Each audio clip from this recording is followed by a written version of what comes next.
Sibol Tagumpaning B.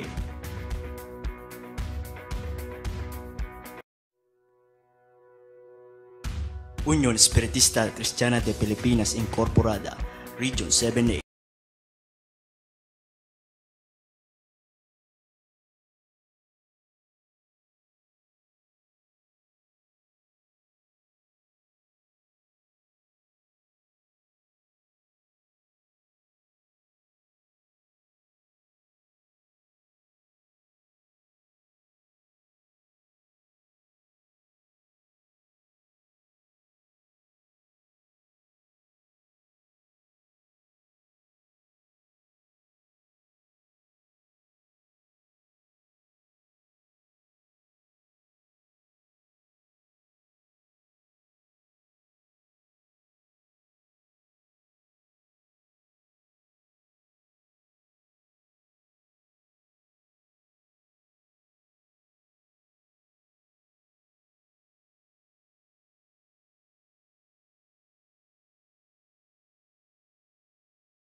pamulit pasibayo.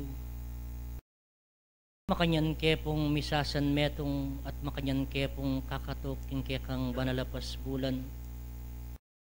Layon mesa pong buklatan king kayabakan na iti.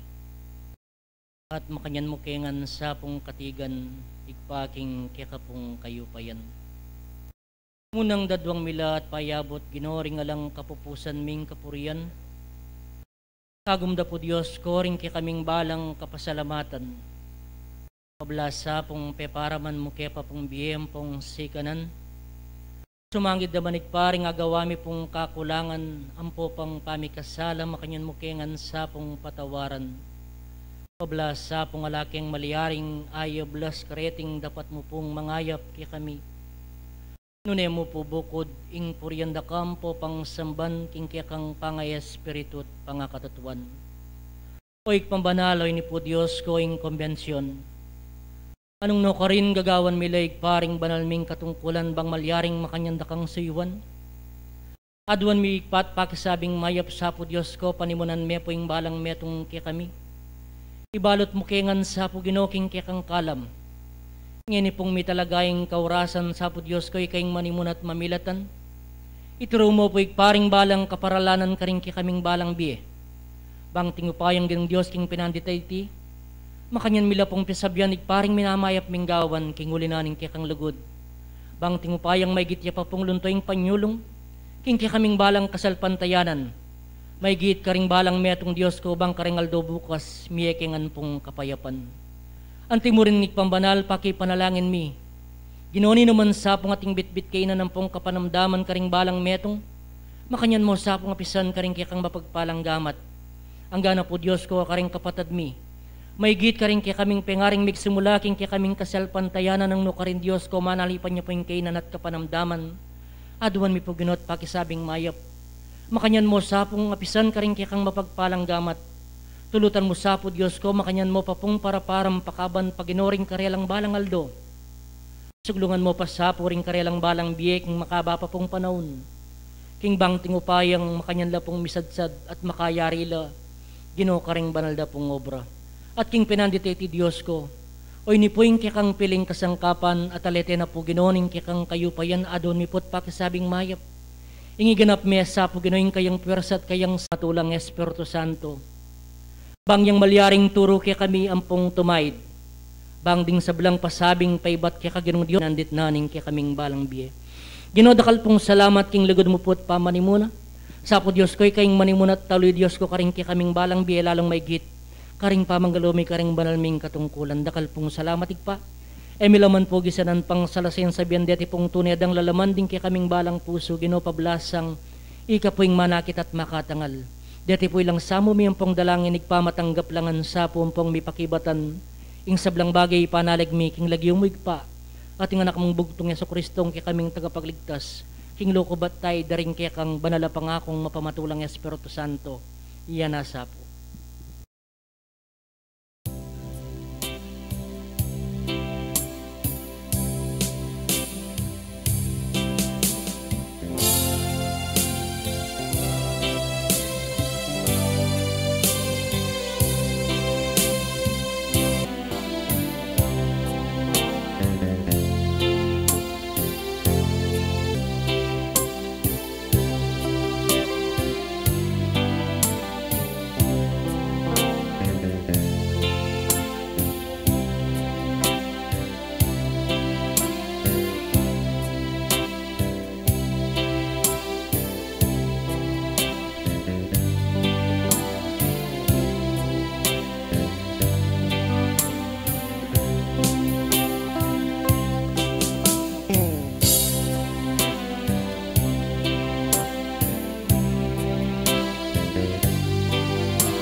karin king bandana.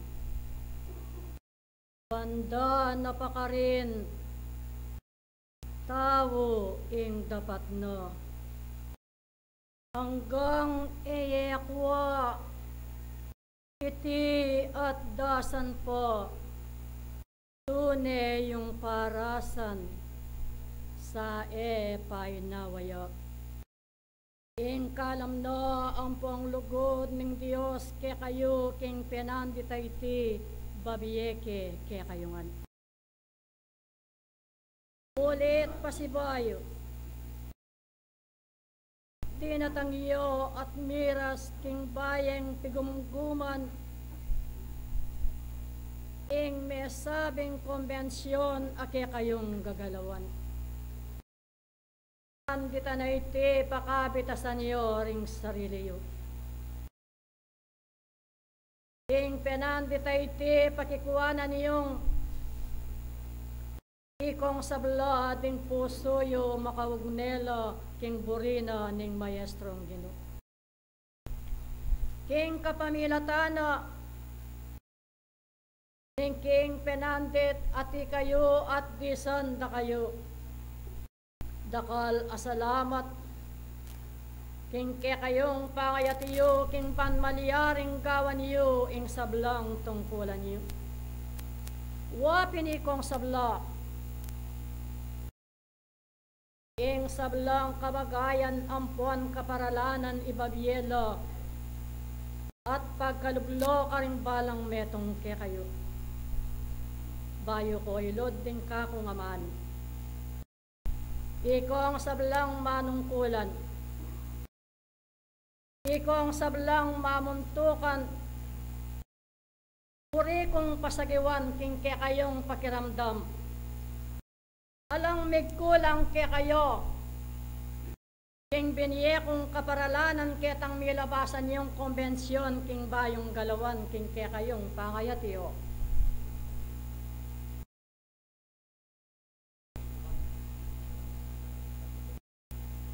Dakal na salamat nung makanyan, nung gewayo la at alang migkulang metong man karing balang metong ke kayo. Akakitiyo karing kekong panimanman, daramdaman daring balang kekong balugbog, ing miyayaliwang biyong naningyato, ing miyayaliwang atiyong daralana ning ke kayong yato. Anya ding sablang paralan. Ibabiyemila karing balang metong ke kayo king banting upayang alang numano balang. King metong amaniwala sa salpantaya king burina ning Ginong Diyos. Patibayan nyo pin lalong maygit ding ke kong sarili karing ke kong katungkulan. King aldo na ning pamibiye-biye na ning balang metong ke kayo. Bitasan niyo at suryan karing sarili yo. Nung ding bage ayati yung ke kong daramdaman. Iti at maging kabyasnan lo ke kayungan. Alang mabating ke kayo na anuman. Nunedete puros lang pakinabang espiritual yaman o king material ake kayong akakit. Lawen yu. Pagumasdan niyo karing kekong panimanman. Nung nanula ring bage ay akakit yu king yato yung kakarinan. Nung nanula ring miyayaliwang agle at atangalando ring kekong panimanman. King ulino ning kekong pamaniwala, king lagyo ning kasalpantayanan. Ing Diyos, eno lalakwan magdili-dili. Kapamilatan ring Espiritu Santong magkalugna karing balang metong ke kayo at alang mibili king ablang ninuman ke kayo. Ken ko lalong mabiyasa. Ken ko lalong mag-aral. Wo nga no, magpakabiyasa ko nga lang kayang ganan. Takal ing obra. dakal ing obra king may sabing ranglayan, ban kanito ing tao, ing makanyaneng magkusa, ing makanyaneng galo, at na kailangan nung wari mo sa naking metong apengari, na kailangan ing utos na kayo. Nune maygit pa naman karing sarili yu ing magkusa na kayo. Kanuwa na aning tao. Nung ing kusa king kayang pamanggalo king burina ning Diyos ing agawa na ya. Kanuwa na aning tao. Nung king aldot bengi, king kayang pamakiramdam karing banal ayamano. Isisimpan lo, king banting upayang makanyanong pag-aralan ning tao. King banting upayang nanuman ala ng malyaring lunto, metong man ke kayo. King magkulang yo ing tao. Uling biyasa na kayo. Imbutan yung ngeni karing sarili yu. King ikayo pin, ing tuki kayo ang pongalo king burinang Yeso Kristo. Itang sablang ke kong daramdaman. Amibiya at mipagkalob karing balang metong ke kayo dinanyo sanang katawan. Nung ding bagay mayap adaramdaman yu. Kay bat ing tao kabudnemo iti at makiramdam. Nanula kaya rin kayang maging pakinabang karingaldo ng taratang. Nung ding bagay deting kayang daramdaman, no balong talintingan king kayang kasarilinan. Na balong pakibagayan king kayang sarili itang sablang bagay. Pamaliyaring ikasulong na pangmaygit ning meto nga tao king kayang kasalpantayanan. Ikong sabla-sabla bugbog nako karingaman. Balik-balik na lamo ding katuruan kan kekong pakiramdam. Anyay kong sabla siya sa tanyo ding kekong panamdam. Pan kanita ala ng lunto maging kakulangan kaya kayo metong man. Inguli no ning kekong pamaniwala. Inguli no ning kekong kasalpantayanan king lagyunan ning maestrong Ginoo. Wangana ning kakong pamati sumulong ko pakarin king banda na pakarin ning kekong pamaniwala. Pakikuwanan niyong akwaye ang pondasan itang tunay yung pararasan.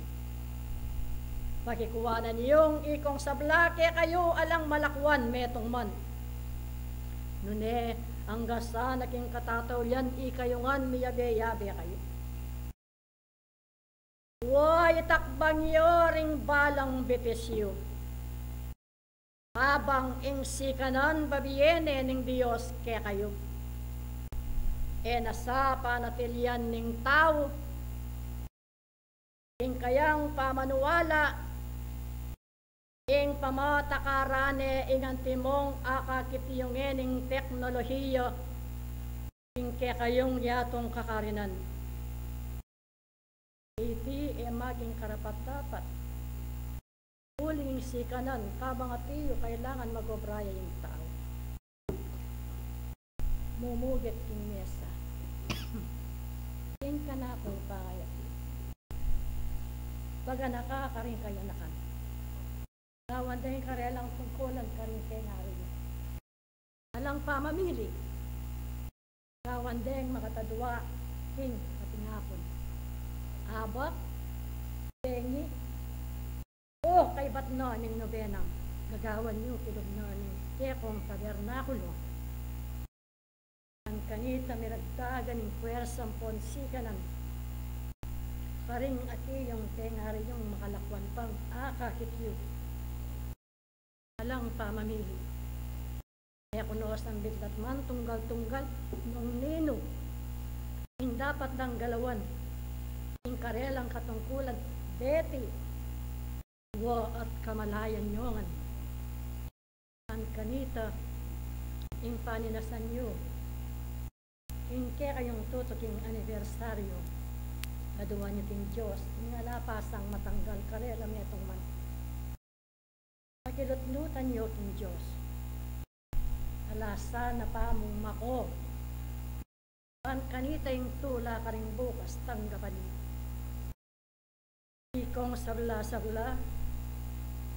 niyaya luwang sentro ang eni at iyo.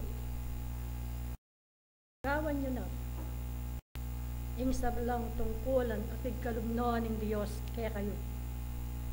Eko magpabaya. Paring kaya kong katungkulan. Ikayungan.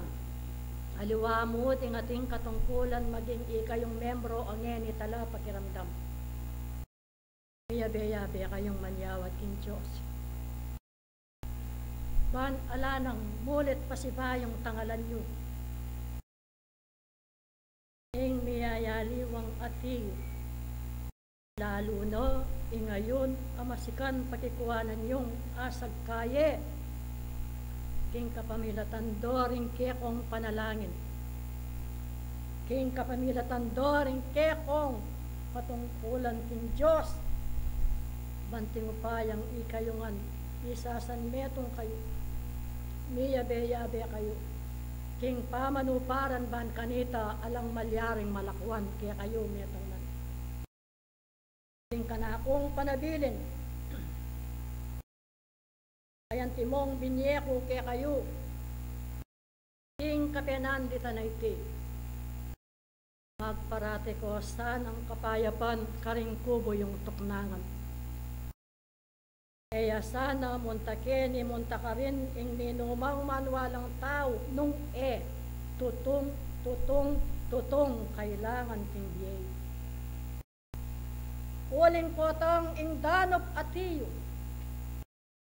Isa kayo ang ponali ing kaguluan dagol. Bisa kayo ang ponali ing taong maniwala king Ginoong Diyos. Pero pikabiyang ngano, ing takmusan debye, ing kaluparang melalang king kapamilatanan, ing kakulangan, king karelang pamangabyayan. O, ikong matatayid at metayin no, king lagyon, ing espretismo, manuwanan kayo. Tutula kayo, uling ing sablang bagay ayati yung akakitiyo na daralanan ng biyay. Kanuwanan niyo ikong sabla. Bayo ya pamandatang ing nano mang sigwadang atiyo kinyato yung kakarinan ikabi. Babiye mino ing kaparalanan king banting upayang eko malyaring masintang. Dapat makanyan man pag amu ko kaya kayo. Mipapagmalasakit kayo. Mituturuanan kayo king ikasulong no aning pamanwalay. Eko lalakad ang timong magdilitili. King kayong pangabilyan. Ing kaingatan, adwan ke karing balang metong ke kayo. Eko sana malyaring paibande karing kekong daramdaman. Huling ding turo. At pengako na ng Diyos kaya kayo. Anong sano ingye alanggan king baneng akamtan ning tao. King kapamilatan doring mayap yung dapat. At king kapamilatan doring kaya kayong kapamintuan. Iti at malyari at tanggapan ng tawing kanuwanan king kayang kasalpantayanan. Matuwa ang puananak, lalakit babae, mipa panalangin kayo. Karing balang penandit, para tilasang makayusi din kaya kung puso ang puan panamdam king burinan ng Diyos.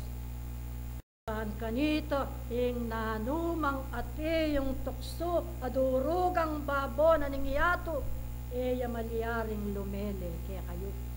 king kapamilatan doring kekong pamaniwala. King kapamilatan doring kekong kapamintuan karing bitak-bitak, karing bane-bane. Ing Diyos, o panintunanan na lo, ding sablang tupo, ayatiyo, king metong akuranan. Pakikuwanan niyo ikong sablaing mapanalangin kayo.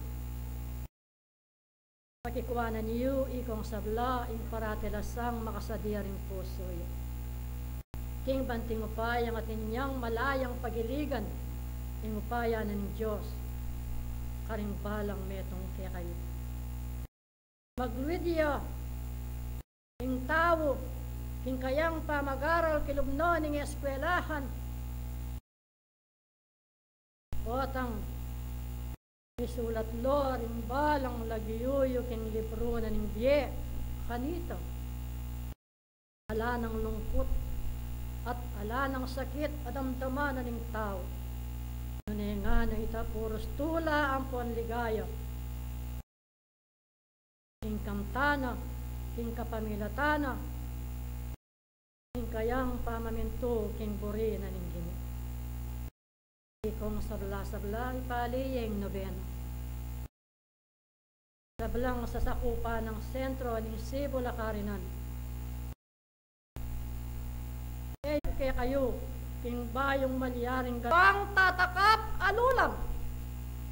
Kapamilatan doring pamiyabe-yabe yung panalangin, pamanuparan, pankanita milako, ampon milawot karing balang metong kaya kayo, sablang kakong kaluguran. Kitang sablang bagay nga ng makatakot at makapangilabot king yato yung kakarinan ni Piyat Eyo tangalan. Ikong sablangin ni Etiyo. Magpakabiyasa kong alang kayang ganan king burina ning Ginoo. Sila ko'y inketasan ka ring sarili. Nune may git pa naman bitbitan ye ing kapibabatan, ing lugod ka ring puso yo. Bakong malyaring para parang miyabe-yabe ka ring bukas. Karing kaya kayong sablang mayap kapakayan king lagyo na ning kekong kasalpantayanan. Maglud kayo, ikayungan karing mayap yung dapat ikayungan. Ilareti,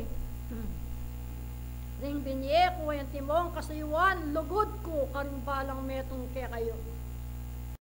Patnubena ang ponsubebe ning Diyos, ekawani kapilan man kaya kayo. Uling ikayo, king kaya kayong pangabilian. King kasalukuyan ayan ting magagawa ikayungan. King ikasulong na ning kaya kong kasalpantayan. Dakal, asalamat kaya kayo. Sabla angeni kanakong bisan. King kanakong lugod. Ating kakong subebe karing balang metong kaya kayo. Kaya mako. Kinguli na ning kekong pamaniwala. Kinguli na ning kekong kasalpantayanan na matibe, king lagyo na ning Diyos. Magpakapilan man, iba't king simula, king anggaman ngeni, era ko kewangan. Diyos, ing kanakong bendesyon at ing kanakong salamat kaya kayo. Ikong sablapi tatalanan nyo ring kekong gamat king pamaminto.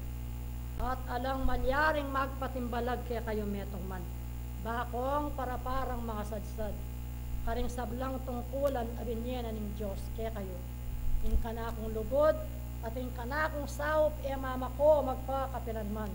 I Apostol Santiago, kapaya pantay.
magandang umaga po sa ating lahat mga kapatid.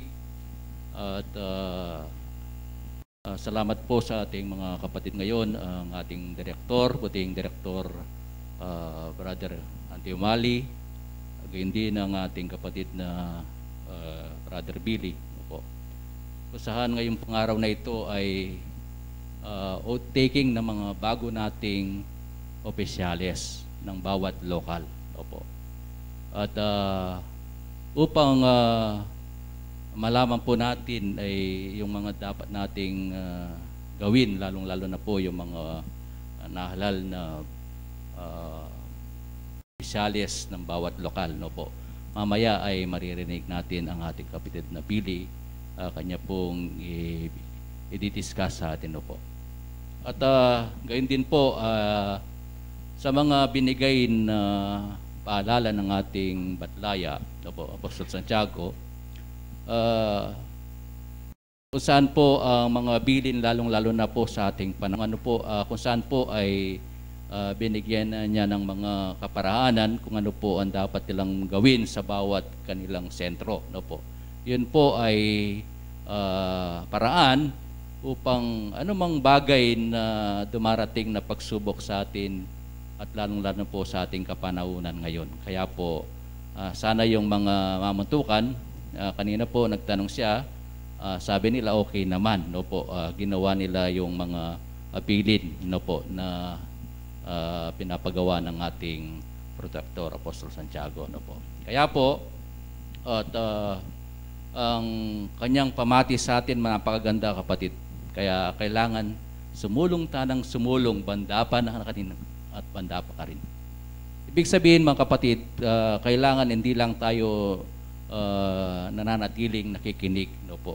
Kaya sabi niya, bigyan natin ng katawan ang mga naririnig nating mga salita, lalong-lalo na sa katuruan ng ating pananampalataya at sa ating Panginoon. Kaya po, alam ko ang bawat isa sa atin ay alam natin ang dapat nating gawin. Kaya po, salamat sa inyong lahat. Sana po ay lalo tayong magkaisa, magtulungan at magmahalan para umunad po ang ating pananampalataya. So ngayong pong araw na ito, para agad po tayong matapos, baka medyo mainip ang iba, kaya pupunta na po tayo sa part 2 ng ating programa. No po. Kung saan ang ating kapatid ay kanyang bibigkasin ang lahat ng mga posisyon, kung ano po ang tungkulin ng bawat isa ng isang opisyales ng bawat lunduyan. Ayun po, wag ko nang papahabain ang aking mga mensahe sa inyo. Ay ibibigay ko na po ang oras sa ating kapatid na Billy Kutya upang siya po ang magbigay ng mga dapat nating malaman, ang kapatid na Billy.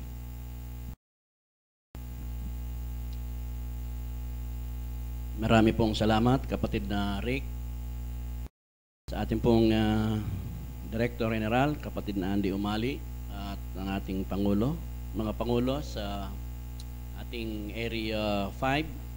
Tawag po natin ngayon sa ating committee ay Area 5. Hindi po area sa Angeles, ha? At ang ating region, ang tawag po natin ay district.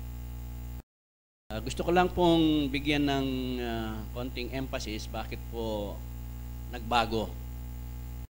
Noong 2 taong nakakaraan, bago po amyendaan ang ating batas pang-administratibo, kami pong dalawa ng kapatid na Nilo bilang delegado ng konbensyon ay kami po ang nagsusog ng batas na ito na very komplikado po yung dati nating at ang ating rehiyon, tatawagin nating region. At ang ating provincial ay kung pupunta ka ng Concepcion, ng bayan ng Concepcion, isang bayan lamang siya pero 3 provincial committee. At ang ating region, ang tawag po natin Region 7A. Punta ka ng Tarlac, 17. So, parang lumalabas yung mga wala sa loob sabi nila mga espiritista parang hindi marunong tumingin sa geographical subdivision. Lalo po nung nung uso pa po yung mga sulat-sulat, marami po yung naliligaw kung saan po yung Region 7. Samantalang ang Central Luzon ay Region 3. Kaya nga po, para maiyakma ang tamang geographical subdivision po sa ating samahan, ay isusunod po natin sa ating government. Kaya nga po, walang komplikado.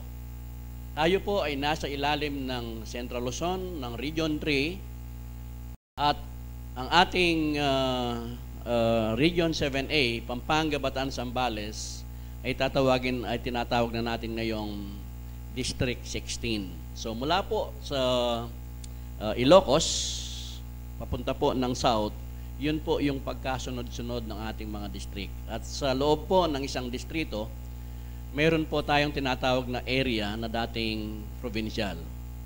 So yun po kung bakit po area ang tawag natin. So sanayin na po natin. Muli po mga kapatid, ako po yung nasa inyong harapan. Siguro po ito na yung naging appeal ko na binigay pong gawain sa akin ng Banal na Espiritu. Dahil mula pa po noon, ako yung nagbibigay ng mga indoctrination, orientation, bilang siguro sa mga karanasan ko bilang mag-aaral ng Espiritismo mula pa po Sunday School at ang ating mga eksperyensya, akala ko po noon meron na akong kasunod dahil unti-unti ay pumapasok na yung aking anak si Kim. Pero ganun pa man, di ko akalain na mas mauuna pa siya sa akin. Sabi nga ng katuruan natin, merong naunang mauhuli at merong huling mauuna. Pero sa katuroang Espiritismo, mas nauna siya sa akin. Dahil madalas, pag naririnig natin yung konsegrasyon ng mga banal na Espiritu sa mga bagong silang na sanggol, alam mo, mas matanda pa sa iyo yung anak mo eh. Yun yung nakapaloob sa katuroang Espiritismo na sinasabi po ng Batlaya kanina na sumulong pa kayo. Napakalayo. Hindi lang dito. Banda pa doon, sabi po ng Banal na Espiritu. Kaya hanggang tayo po ay may hininga, patuloy at patuloy na nag-aaral. Maging sa kabilang buhay, yung mga Espiritu ay patuloy na sumusulong para po maging wagas lalo ang mga Banal na Espiritu. Ganun pa man mga kapatid, para hindi masyadong humaba, sabi nga po ng ating kapatid na Pangulo ng ating area, kahapon po galing po kami ng Area 1 ng Angeles at San Fernando, Mexico area na ginawa sa Olivet ang ganito pong pag-aaral, yung orientation seminar. So hindi po masyadong maaba ito, 10 minuto lang at 2 oras. Kaya nga po, sabi nga po, fasten your seat belt. Dahil kung ikaw po ay pupunta ng Palawan, nasa airport ka na ngayon, mauna pa po yung pupunta ng Palawan. Kaya, ihanda lang po natin ang ating sarili dahil dito po nakasalalay yung binanggit po lahat ng Batlaya kanina na yung mga gawain natin sa mga lunduyang lokal, paano natin gagawin? Pwede bang tumayo po yung lahat ng opisyalis ng lahat ng lunduyan lokal ng Area 5? Pwede po ba? Para makita naman natin. Okay. So, hindi ko po alam kung ano yung bilin ng Banal na Espiritu sa lahat ng Pangulo. Pero sa tingin ko po, sige po, pwede na tayong umupo. Kung tayo po ay lilimang lunduyan sa Area 5, hindi po tayo bababa ng 50 na opisyales na dapat manunumpa at dadaan po sa oath-taking. Pero ano naman po ang papel ng mga hindi opisyales na nandito? Kaya wag po kayong aalis dahil mas higit ang inyong kapangyarihan na binigay po ng ating samahan. Bakit? Palagay nyo, sino ba yung pinakamataas na sa ating kapatiran? Pangulo? Medium? Hindi po. Ang pinakamataas sa ating pong samahan ay ang tinatawag nating General Assembly. So, ang pinakahuli na makapangyarihan sa ating samahan na mas higit pa sa mga pangulo ay ang General Assembly. Pag medyo mahirap na yung mga desisyon at kailangan ang buong kapisanan ang magdesisyon, tatawag po tayo ng General Assembly. So, ang Area 5 ngayon, ang tawag po natin sa ating convention, ito po yung General Assembly ng Area 5 na magdidesisyon sa lahat ng mga bagay para po sa kapakanan ng ating area. So, kaya nga po, wag niyo pong isipin na wala kayong papel dito. Mas importante po na makita ng mga miyembro ng General Assembly kung ano yung tungkulin ng bawat opisyales. Kasi po, kung sa labas lang tayo nagsasalita at hindi natin alam na meron po tayong kapangyarihan na mas baguhin yung mga hindi nararapat, ang General Assembly po ang pinaka-final say sa lahat ng ito. Okay. So, ang ating samahan, magmula sa kasaysayan, bago pa po naitatag ang Union, ay mayroon ng mga pulutong na mga espiritista sa iba't ibang dako ng Pilipinas.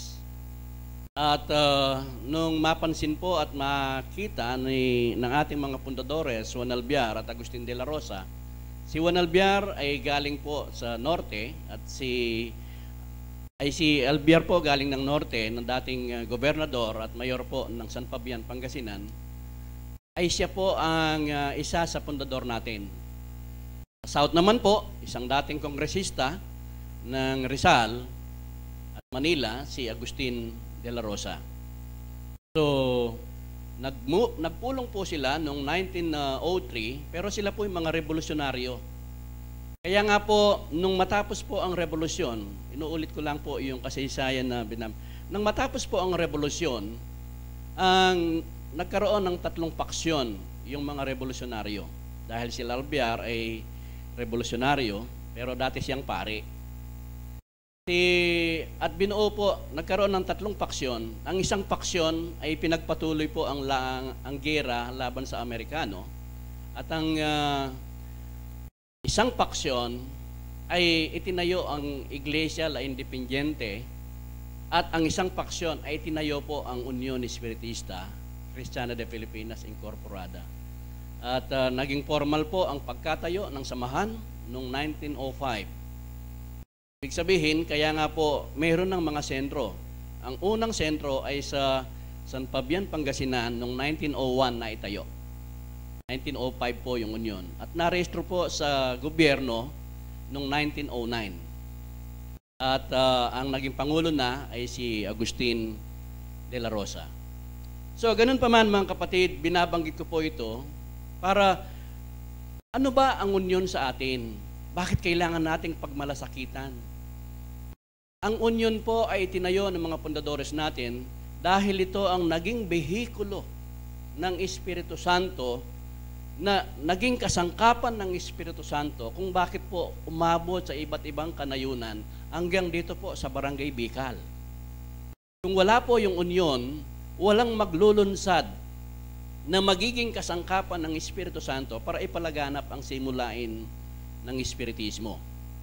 Subalit sa isang samahan na rehistrado po sa ilalim ng gobyerno ng Pilipinas, ay kailangan magkakaroon po tayo ng tinatawag na saligang batas na magiging panuntunan po natin para po sa ating panunungkulan, para po hindi tayo makalabag sa mga alituntunin ng gobyerno ng Pilipinas. Kaya nga po dadaan yan sa Security and Exchange Commission kung tama po yung mga batas natin.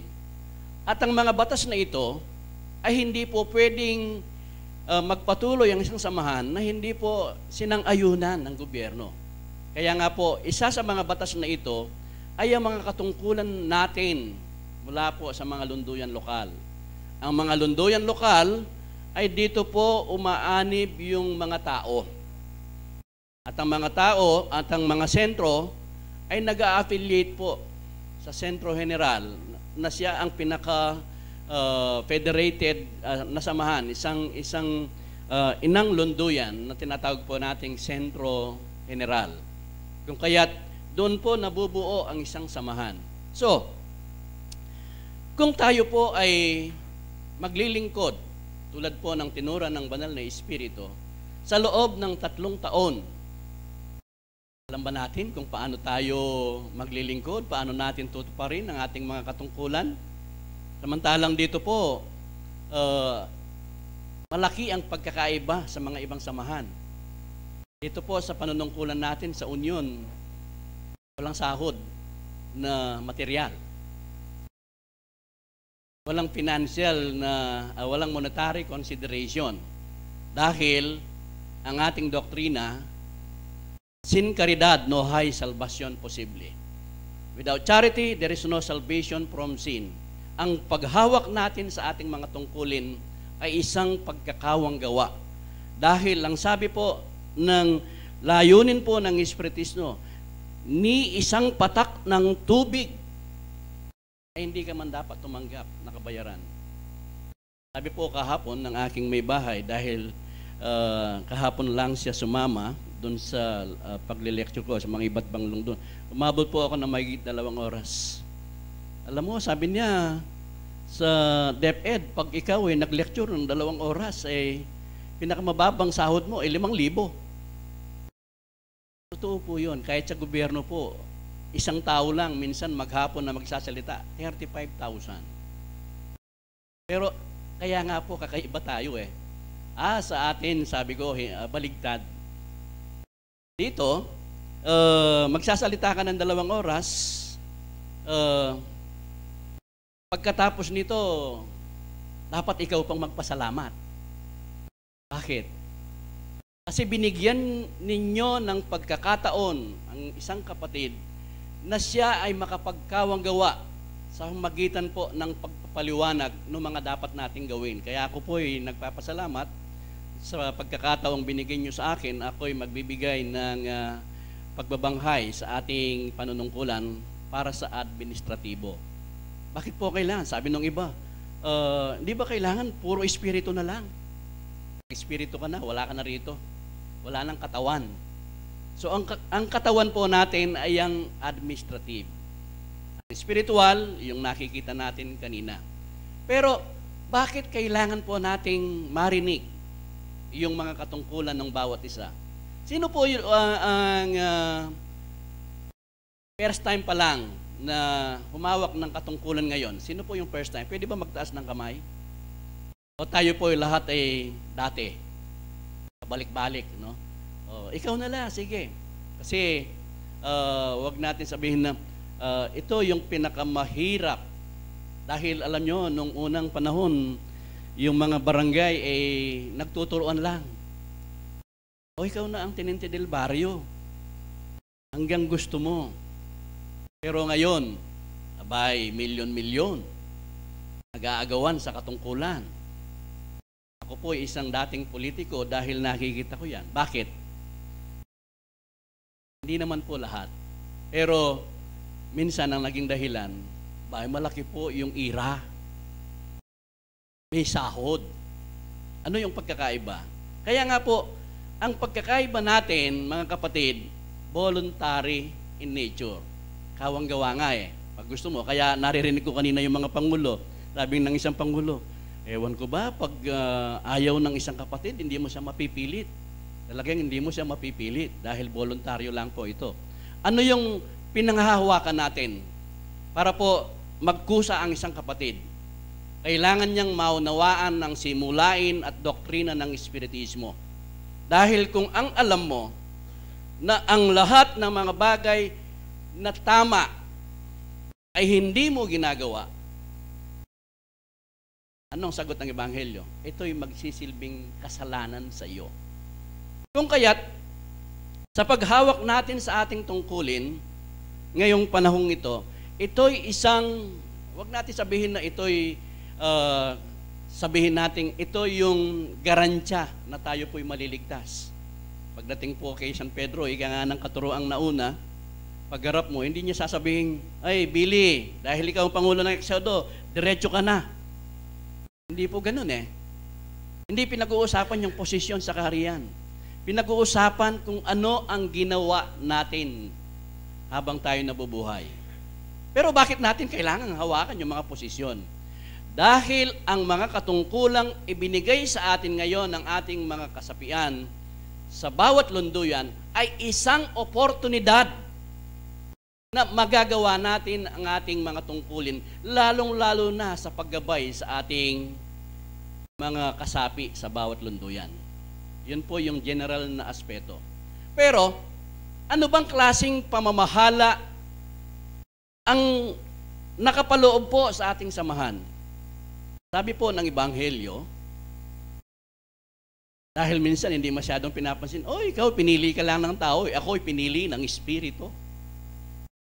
Pero sabi po ng Ebanghelyo, ang sabi po ni Apostol Pablo sa mga taga-Korinto, ang parte ng iglesia ay iba-iba. Mayroong manghuhula, mayroong propeta, mayroong sakawang gawa, at mayroon sa pamamahala. Biyaya sa pamamahala.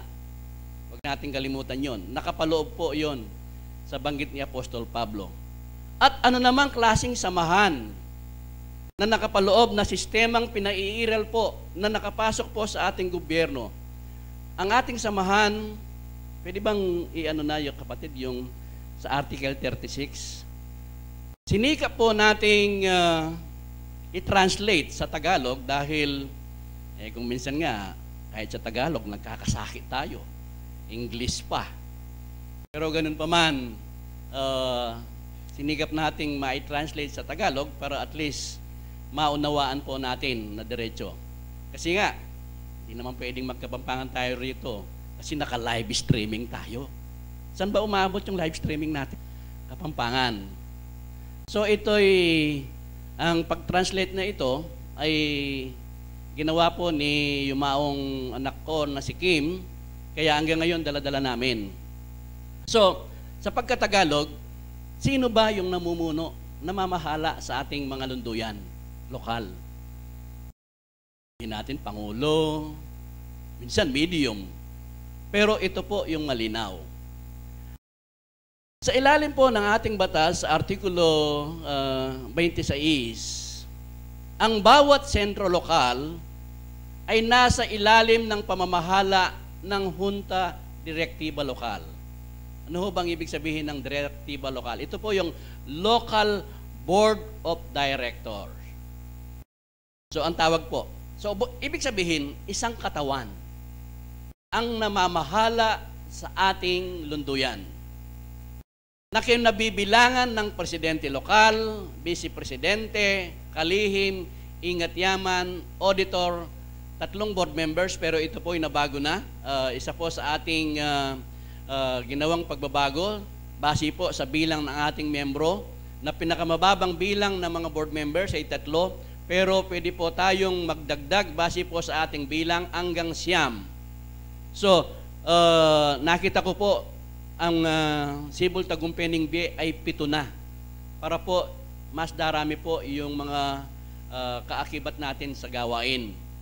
At isang director lokal ng mga kasangkapan at 2 guardian lokal na inihalal ng mga miyembro ng sentro lokal. So bakit po, gusto ko lang po bigyan ng emphasis, bakit po 3 yung mga board members or 5, 7, 9? Bakit po numbers? Hindi even numbers. Alam niyo po, sa isang katawan, sa isang tinatawag nating batas parlamento, ay palagi pong majority rule ang tawag. So, pag meron pong iba-ibang opinion na pumasok sa isang talakayan, hindi po pwede na yung opinion ni Juan, yung opinion ni Pedro, ang siyang ipaiiral natin sa loob ng samahan. Hindi po. Kailangan magkaroon ng desisyon kung sino po yung maraming bilang na pabor doon sa isang opinion, yun po ang masusunod.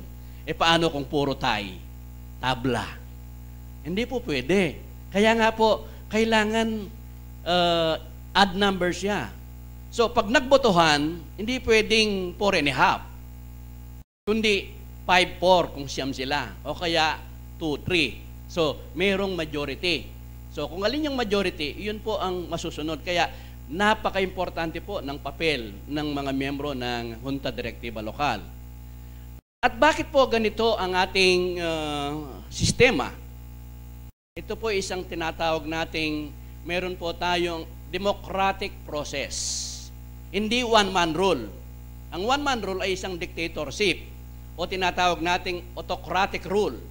Pag sinabi nating autocratic, isa siyang authoritarian na siya lamang ang nagdedesisyon. Kaya nga po sa loob ng samahan, hindi pwede yung boss. Kaya ang tawag natin pangulo o kaya manimuna o leader. Dahil ang leader ay nagsasalita na hindi ka pareho ng boss. Ang boss ay nagsasalita, ako, kayo. Pero ang leader hindi. Tayo. Tayo, palaging kasama. Siya po ang palaging nangunguna. Kaya nga po, ito'y tinatawag nating isang demokratikong pamamahala. Kailangang magkaroon ng isang usapin. So, paano po ngayon ang gagawin ng isang sentro kung marami po yung nagdidesisyon? Sabi po sa Ebanghelyo pa rin ni Apostol Pablo, sa isang katawan na hindi mo pwedeng sabihin na wala kang kailangan sa paa, na hindi mo kailangan ng mata, hindi mo kailangan ng kamay. Hindi. Ang lahat ay kailangan. Ang sakit ng kalingkingan ay ramdam ng buong katawan. Yan nga po ang kapatiran eh. Kaya, ano po ang ibig sabihin? Kaya nga po, siguro para ma-shortcut ko na, paano pamamahalaan ng isang katawan ang lunduyan?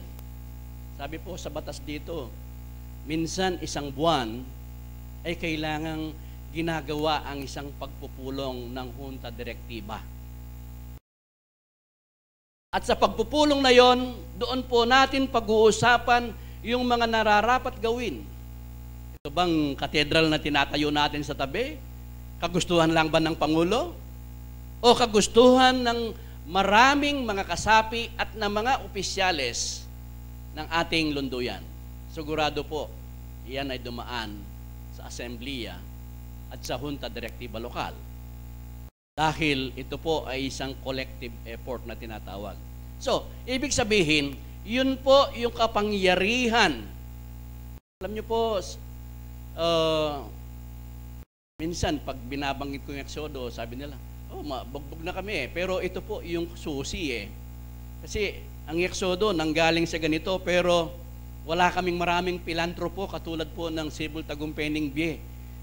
Pero bakit namin nasustain yung ganitong pamaraan? Ito nga po yung nakita ng banal na espiritu na ginawa ng ating mga fundadores. Mas malaking bagay po na mayroong mga pilantropo na tumutulong. Paano kung wala? Paano mabubuhay ang sentro?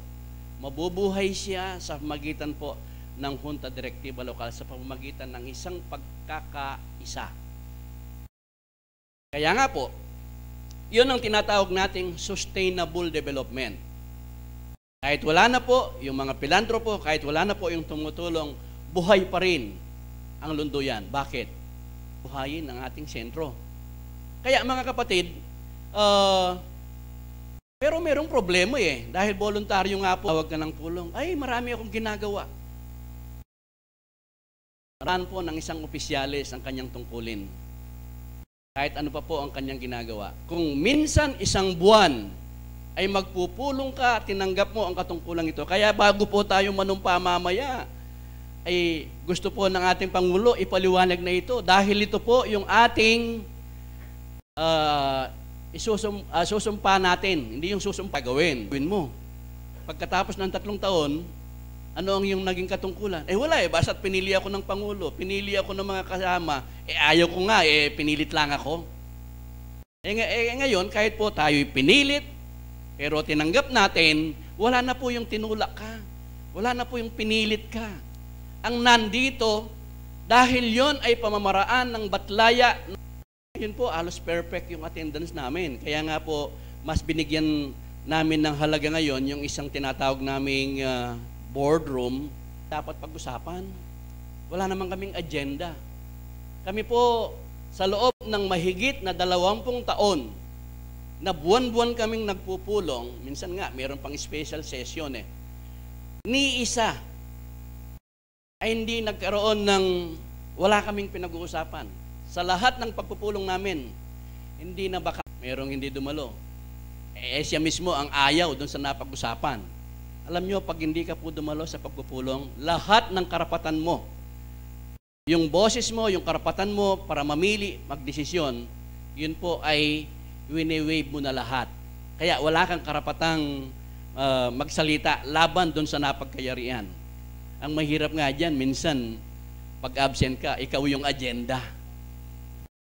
Ikaw yung specialist ngayon, sa loob, minsan 31 days, ilaan na po natin yung isang araw para sa ating tungkulin. Pwede po ba? Okay. So, yun po yung iuot natin mamaya. So, yung mga kanya-kanyang katungkulan ay banghayin po natin tulad. So, yung kanina, tuloy-tuloy lang yon, Article 26. Sige, ano mo pa? Balik mo sa 26. Kung ano ang katungkulan ng hunta. Ano po yon? Ang katawan. So, yun po. Ang Junta Direktiba Lokal ay magkakaroon ng sumusunod na katungkulan upang subaybayan ang mga gawain sa sentro at mga laga at magmay-ari. Magmay-ari ng, okay? Wala. Number 1. At magmay-ari ng sentro. So, ibig sabihin, tayong lahat ay pag-aari natin ang sentro. Pero, meron pong nagpapatupad sa mga ganitong mga gawain. Number 2, upang ipatupad ang mga susog, regulasyon ng kapatiran, maging ang mga resolusyon at utos ng Provincial Committee, Regional Committee at Junta Direktiba Lokal. So, hindi pa po nabago yung ano. Pero ganun pa man, yung pangalan lang, ipatupad ang mga susog. Minsan, meron kang tatanungin na opisyalis, alam mo ba yung batas ngayon na ganito, ganito? Ay, hindi ko alam eh. Kasi hindi nagpupulong. Hindi pinapaalam. So, pangatlo, upang iproseso ang aplikasyon ng mga aplikante ng sentro, tulad ng miyembro natin, sila po ang nag-i-endorso, nag-aasikaso. Kaya nga, meron po tayong tinatawag na pagsusog ng ating polisiya dahil katungkulan ng Junta Direktiba Lokal na ipaalam yung ating saligang batas sa sino mang gustong maging kasapi, lalong-lalo na yung ating doktrina. Pero mo, papasok ka sa isang samahan, hindi mo alam yung kanyang mga batas, hindi mo alam ang kanyang mga doktrina. Kaya nga po, sa magitan po ng 4 na region natin, na nagsimula po sa ating Region 7A noon, na lahat ng bagong gustong sumapi sa ating mga lunduyan, hindi naman po ganun karami, lalong-lalo, baka dito po, taon-taon, marami yung sumasali o sumasama, pero sa mga sentro, minsan 2, 1, swerte, pag 5, minsan wala. Kaya nga po, every third Saturday of January and every third Saturday of July, ay meron po tayong ginagawang synchronized indoctrination program na kung saan po natin pipiliin. Pero kung halimbawa, dito po sa Area 5, yung bagong kasapi sa taong ito, gusto nyong ipadaan sa indoctrination, pwede naman po nating pagsabay-sabayin yung 5 sentro ang bininyagan. Yun po yung nasusunod natin. Kaya nga po meron tayong doktrina. Isa po yun sa pagproseso ng aplikasyon ng isang membro. Okay, number 4. Upang gabayan ang mga miyembro na nakalimot sa kanilang mga katungkulan at obligasyon. Sino po yung gagawa? Kung linggo nang hindi dumarating sa ating pagpupulong, pwede mo bang bisitahan, kapatid? So yung direktiba na minsan po sa amin, kung di namin siya binisita, hindi namin alam na siya po'y napilayan. malapit na raw siyang magtampo, ginagawa pa kami manghuhula na alam daw namin na napilayan siya tapos walang pumupunta. Buti na lang, mayroong ganitong komite.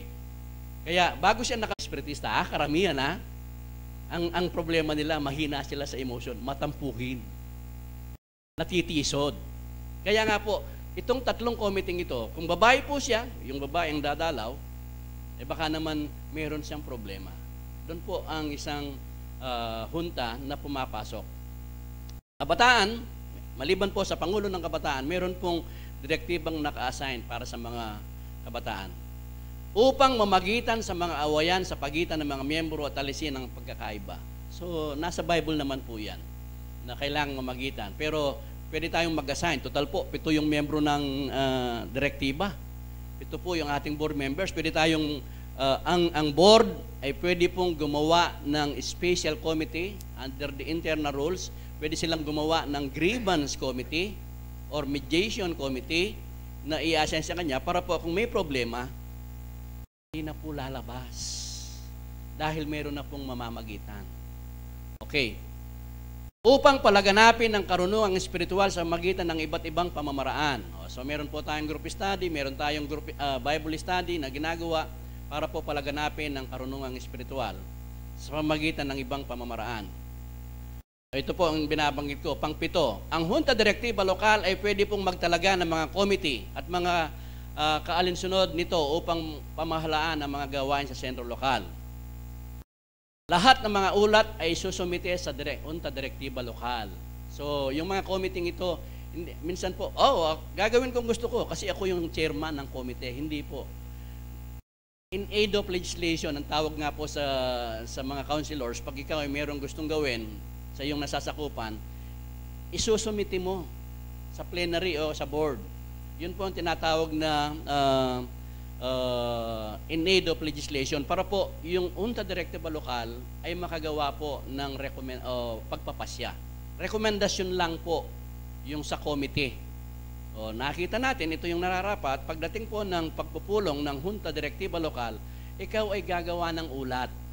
At ang kabuuan po ng mga opisyales, sila po ay gagawa ng isang pagpapasya na ipatutupad po ng Pangulo. Upang magtalaga ng mga opisyales sa mga nakabakanting posisyon sa Junta Direktiba Lokal. Halimbawa, meron pong, hindi naman natin mapipigilan ito, meron pong hindi na pumasok, talagang ayaw na niya, nag-resign siya, o hindi na siya dumarating, o kaya namatay.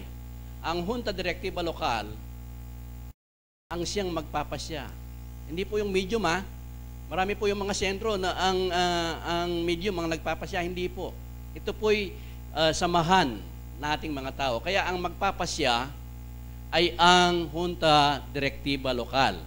Pero tatapusin lang po nung napili, napapalit ay yung natitirang term nung lumisan o nawalang kapatid. Kung 1 buwan na lang ang natitira, 1 buwan na lang siyang manunungkulan. Kasi yung iba sabi, 1 buwan pa lang ako, tapos eleksyon na.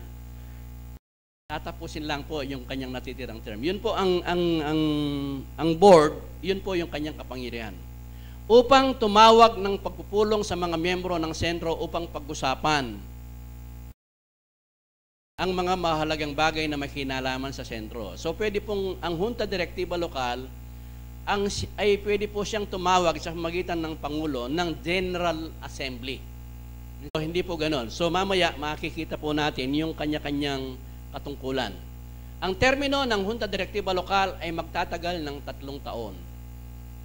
Every 3 years po, meron po tayong eleksyon tulad po ng nakaraan. Pero, ang sabi ng iba, hindi na kami mag-eleksyon, hindi naman kami magpapalit Ang eleksyon po ay hindi lang pagpapalit ng nanunungkulan. Kundi ang General Assembly, ay malay natin, ayaw na natin sa Pangulo, nahihiya lamang sila.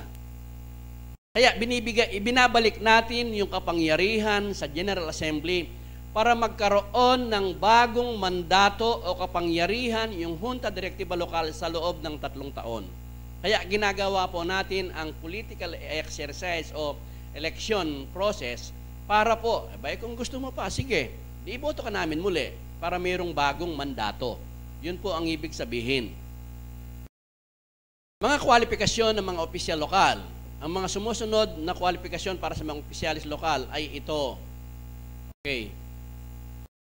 Meron na pong naamyenda rito. Kinakailangan ng isang hindi pa po na ipalimbag yung bagong ano natin, kaya yun pa rin pong dati, sasabihin ko na lang po yung naamyenda.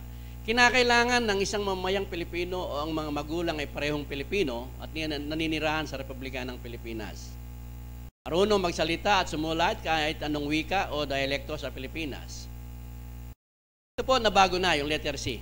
Hindi bababa sa 25 anyos at may asawa. Ang pagsusog po dito ay tinaas po yung age ng pwedeng maging opisyales na hindi bababa sa 30 anyos. At dito po, kailangan may asawa eh. Kahit single po siya, pwede. Minsan po, nagkaroon ng magayos kami ng problema sa Pangasinan, sa Lawak. Nagkaroon ng problema doon. Meron pong naihalal na opisyales sa katandaan na 60 years old, pero single.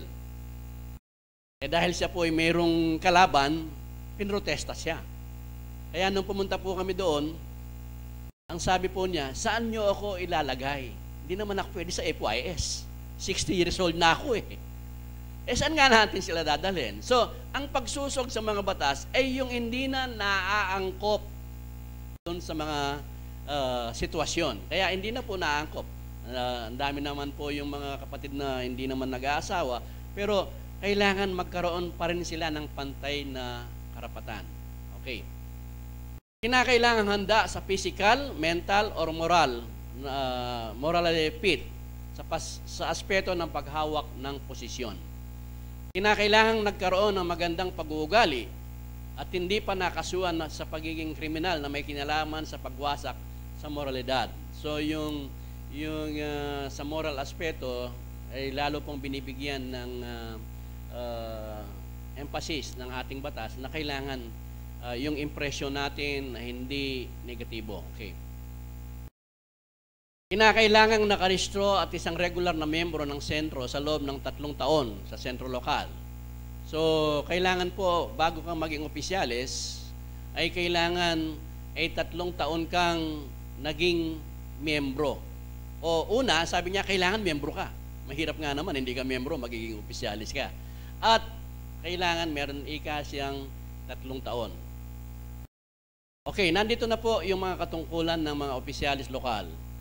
Sa Artikulo 28, ang presidente lokal ay magkakaroon ng katungkulan at responsibilidad. Pwede po bang magtaas ng kamay yung mga pangulo? Okay? Yan po sa baba, walang pangulo. Sigurado, 5 lang yung pangulo natin. Publikong pagtitipon. Siya ang kinatawan po natin sa mga pagtitipon, lalo na po sa publiko. Halimbawa, sa panahon ng pandemya, ay kailangan magkaroon ng pag-uugnayan sa ating barangay o hanggang sa munisipyo, sa ating syudad. Kailangan bawat sektor may kinatawan.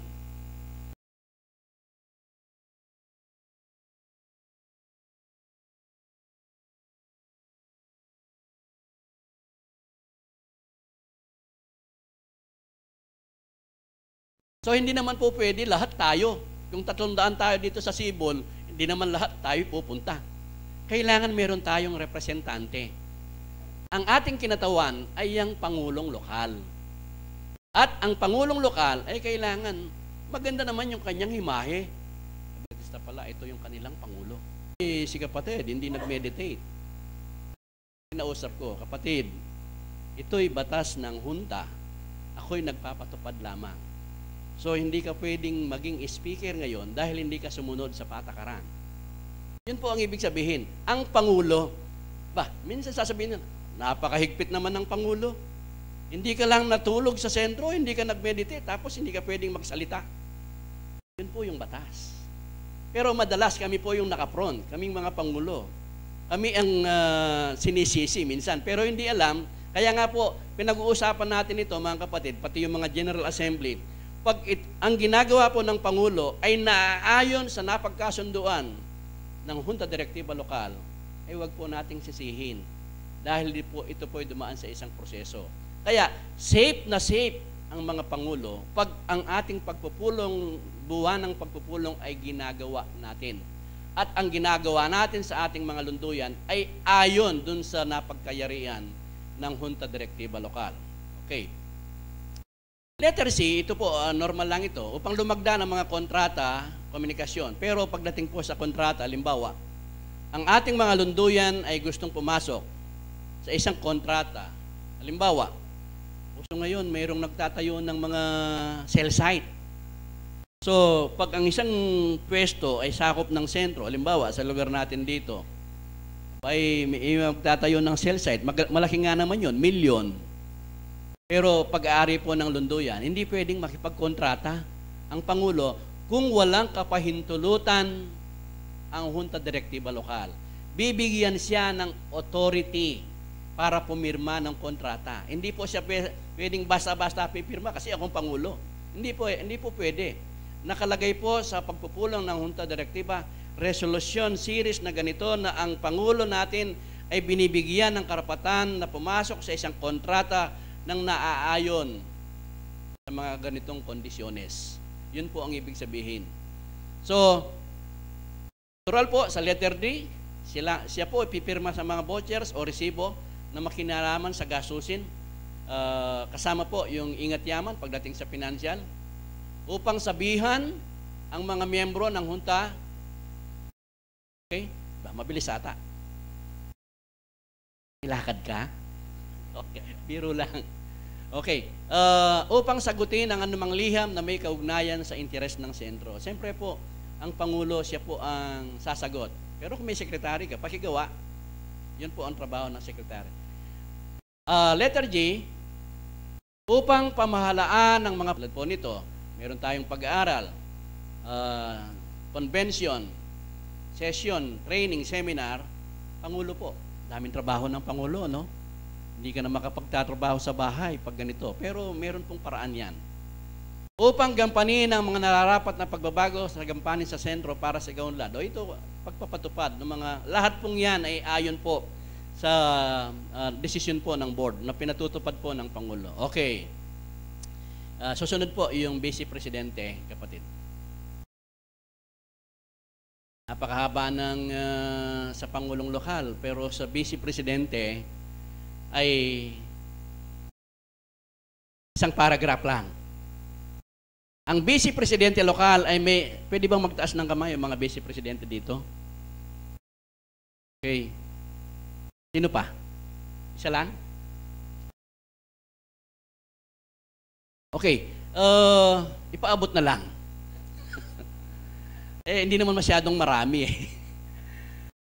Ang Vice Presidente, kasi nga noon po ako'y Vice Presidente, sabi ng kapatid na Rudy, Billy, sa susunod na pulong wala ako, ikaw ang hawak ng pulong. Sabi ko sa kanya, iyan ang hinahantay ko, dahil wala akong ginagawa. Ikaw talaga, loko ka Billy, sabi ganun. Kaya nga po, nagbibiruan po kami, sabi ko, nag-Vice Presidente ako sa region itong panahong ito. Sabi ko, ako ang magiging vice mo. Bakit? Baka hindi ka umabot ng 3 taon. kasi yun ang hinahantay ko. Pero biro lang po yun. Sa totoo lang, siguro isa sa mga opisyales na maraming ginagawa ngayon, ay isa po ako doon. Tulad po ng ginagawa ko ngayon. Although, ang Vice Presidente ay isang paragraph lang, pero pwede pong dagdagan ito base po sa Junta Direktiba Lokal. Nakita po natin yung trabaho ng Pangulo. Siya lahat ang may... So, bilang ayudante ng Pangulo, ay pwede pong gampanin. Pwede pong i-delegate sa kanya. Delegation of power ang tawag. Yun po ang tinatawag na delegation of power. So, pero ang nakasaad po, ang Vice Presidente Lokal ay may gampanin sa katungkulan ng Presidente Lokal kung ang nauna ay wala at sa oras ng pagbibitiw sa katungkulan o kamatayan ng Presidente, siya ay matatalaga bilang Presidente hanggang ang kanyang kahalili ay mahihalal. So, yun lang po ang binigyan ng emphasis kasi nga po, pwede siyang i-assign. Tulad halimbawa, ako po bilang Regional Vice President, ang naka-assign sa akin Committee on Healing, Committee on Indoctrination, at Education. Yun po yung lahat na binigay sa akin. So sa panahon ngayon, sa loob ng 3 taon. So nasa board po yun. Yun po yung kapangyarihan ng board. Okay. Pangalawa, susunod po ang ating magiging kalihim. Ang kalihim na lokal ay na magkakaroon ng sumusunod na katungkulan. Sino po yung mga sekretary dito? Pagtaas ng kamay. Sekretary, 1, 2. Okay? Paabot na rin po ninyo sa 3. Upang maghanda at pirmahan kaantabay ng presidente lokal ang mga oras pulong junta direktiba lokal na magkakaroon ng responsibilidad sa mga ito. Kailangan gumawa siya ng kopya para sa mga 3 sangay po ng ating pamahalaan, tulad po ng area, district, hanggang national. So matrabaho po ang katungkulan ng sekretary. Pero maselan po ito. Lahat ng usapin sa junta ay kailangang nakatala. Pagdating po ng susunod na pulong, kailangan nakahanda po yung minutes of the meeting. At magkakaroon pa po ng pagwawasto kung mayroong hindi tugma doon sa napag-usapan. Mayroong correction of minutes. Baka naman binago. Kaya nga po, kailangan ng sekretary talagang naririnig niya kung kailangan niya mag-record para po. Bakit kailangan? Halimbawa, dumating yung panahon, mahigit na 100 taon, nakagisno na lang ng mga kabataan itong ginawa natin. Sino yung magbibigay at paano malalaman ang isang kasaysayan kung wala tayong iniiwang dokumento? Kaya nga po, palipat-lipat na po ng salin yan sa mga nanunungkulan. Kaya importante po yung record. Hindi lang po sa panahon ng spiritual session, sa healing session, ganun din po. Lahat po ay nasa kamay po ng sekretary, yung mga dokumento. Okay. Letter B, kapatid. Upang abisuhin ang mga miyembro ng Junta Direktiba Lokal sa isang pagpupulong. Halimbawa, special session. Kasi kung regular po ang session nyo, halimbawa kami po, 3rd Sunday, yung board meeting namin, hindi na nagbibigay ng reminder ang sekretary namin. Ganda nga, absent ka dahil mararagdagan yung pondo natin. Pero ang trabaho po ng sekretary, i-remind ka lang. Ngayon, kung meron pong special session, kailangan bibigyan ka ng official notice na meron po tayong pagpupulong na special. At pag hindi po siya dumalo, ngayon po napakabilis, di ba, Grace? Group chat lang. Hindi mo pwedeng sabihin na hindi mo alam kasi makikita, nag-sin ka. Di ba? So, na-inform ka na. So, mas mabilis po yun ngayon. Kasi medyo gumaan ng konti yung trabaho ng mga kalihim natin dahil sa bagong teknolohiya. Upang mamahala ng komunikasyon at sa haklatan ng sentro. Kung may library tayo, dito po meron tayong library, so trabaho pala ng kalihim yan, ng secretary. Parang siya na rin ang librarian natin. So, ganun din po yung registry of book na nakasaad sa petsa, aplikasyon ng membro at ang pagiging bahagi ng sentro sa union. Hindi lang po yung registry of books, pagiging po yung ating mga, alam ko, yung mga kinokonsegra, yung mga kasal, kailangan nakarecord po lahat yan. Yan po ay nasa pangangalaga po ng ating kalihim. Okay. Next. So, yung pong kopya, 4. So, punta na po tayo sa Ingat Yaman. Sino po yung mga treasurer dito? Ito po yung maselan. Treasurer at sino pa? Siya lang? Wala. So, dala lahat ng Pangulo. Okay, yung Ingat Yaman, kaya nga, the term ingat ay kailangan mapangalagaan natin.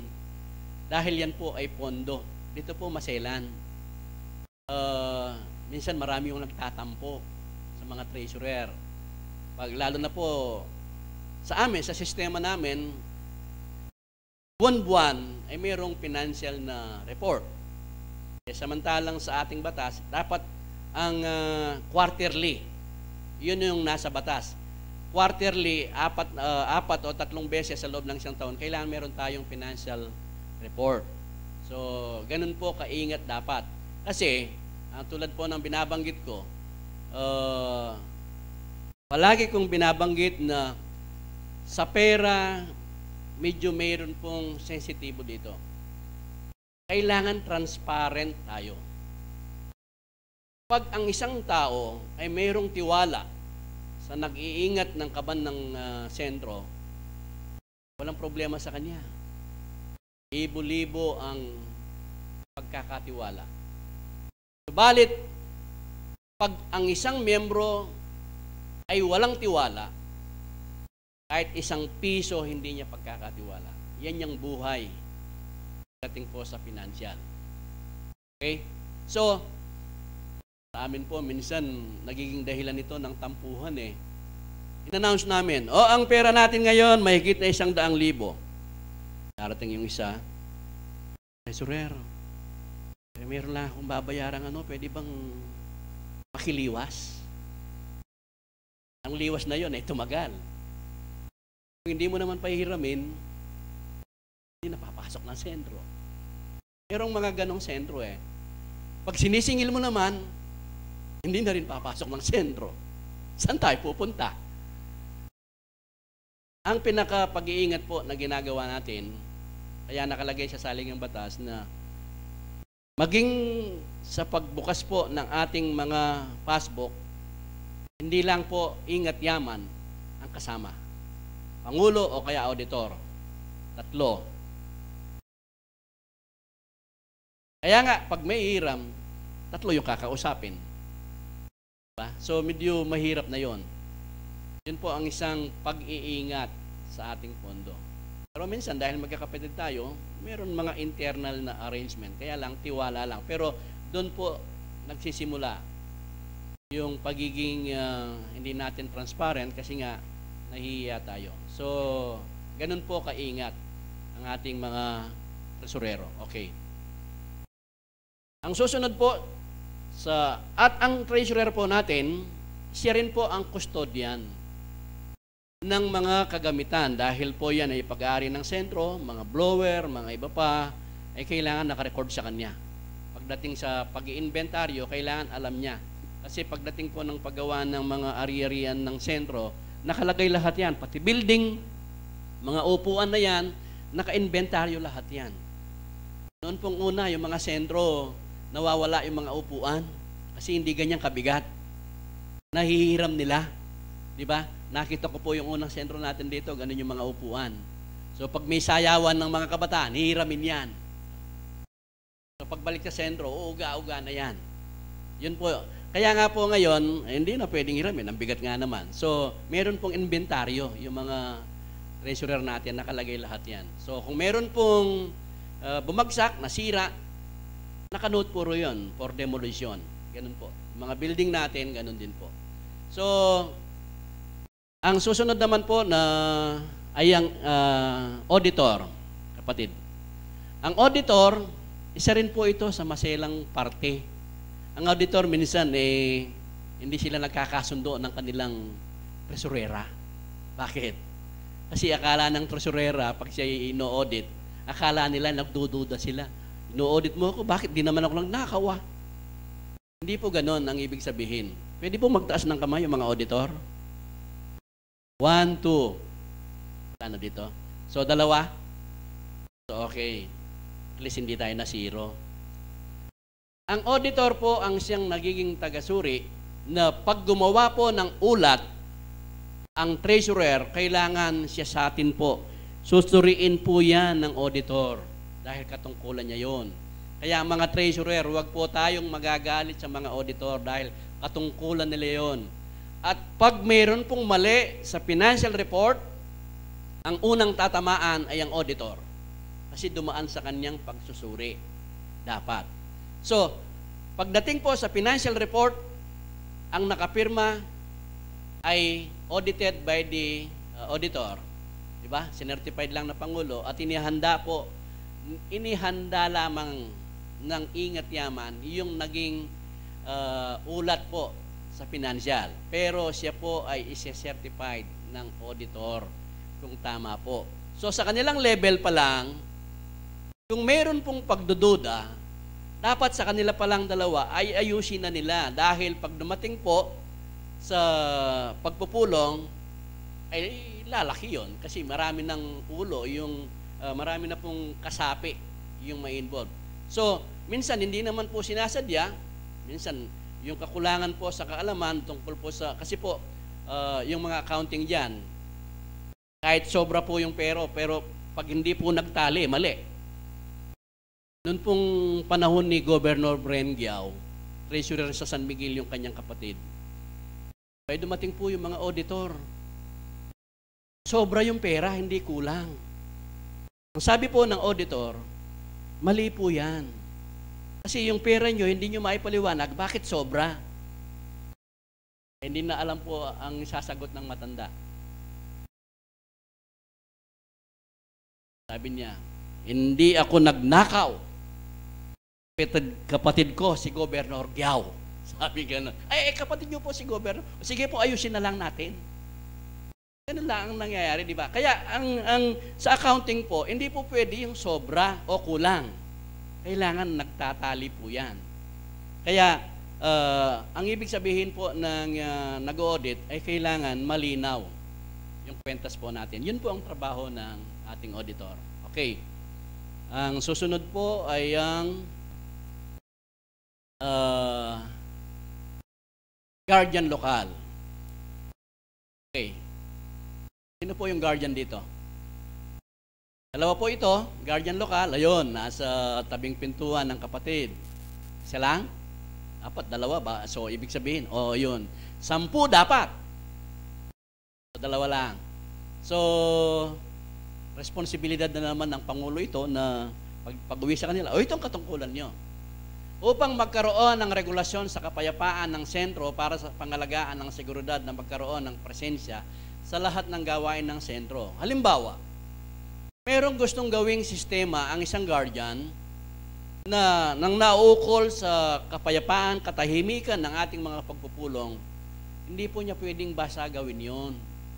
Kailangan nasa pagpupulong siya ng hunta at yun po ay irerekomenda niya sa Junta Direktiba Lokal at pag yun po ay pinagpasyahan at tinaprubahan po ng Junta Direktiba Lokal, dun pa lang po magkakaroon ng bisa yung kanyang iniisip na maganda. So kahit maganda, kung hindi dumaan sa proseso, hindi pa rin tama.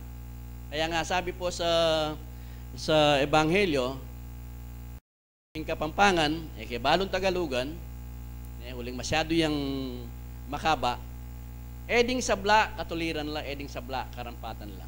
Balang katuliran, karampatan. So, ibig sabihin, yun yung proseso. Nasa isang proseso. So, yung Junta Direktiba Lokal ang magpapasya. Kaya, yun po ang gagawin. At mga sistema po ito. Upang maging tagapag-ugnay sa Junta Direktiba Lokal. So, para rin siyang liaison officer. Ito po, madalas, ang ginagawa naman natin ito.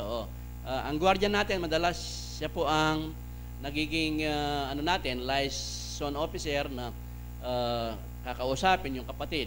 At pinakahuli, nung uso pa po yung mga nobena natin sa labas at sa mga mission upang mangalaga sa bandera o watawat ng sentro.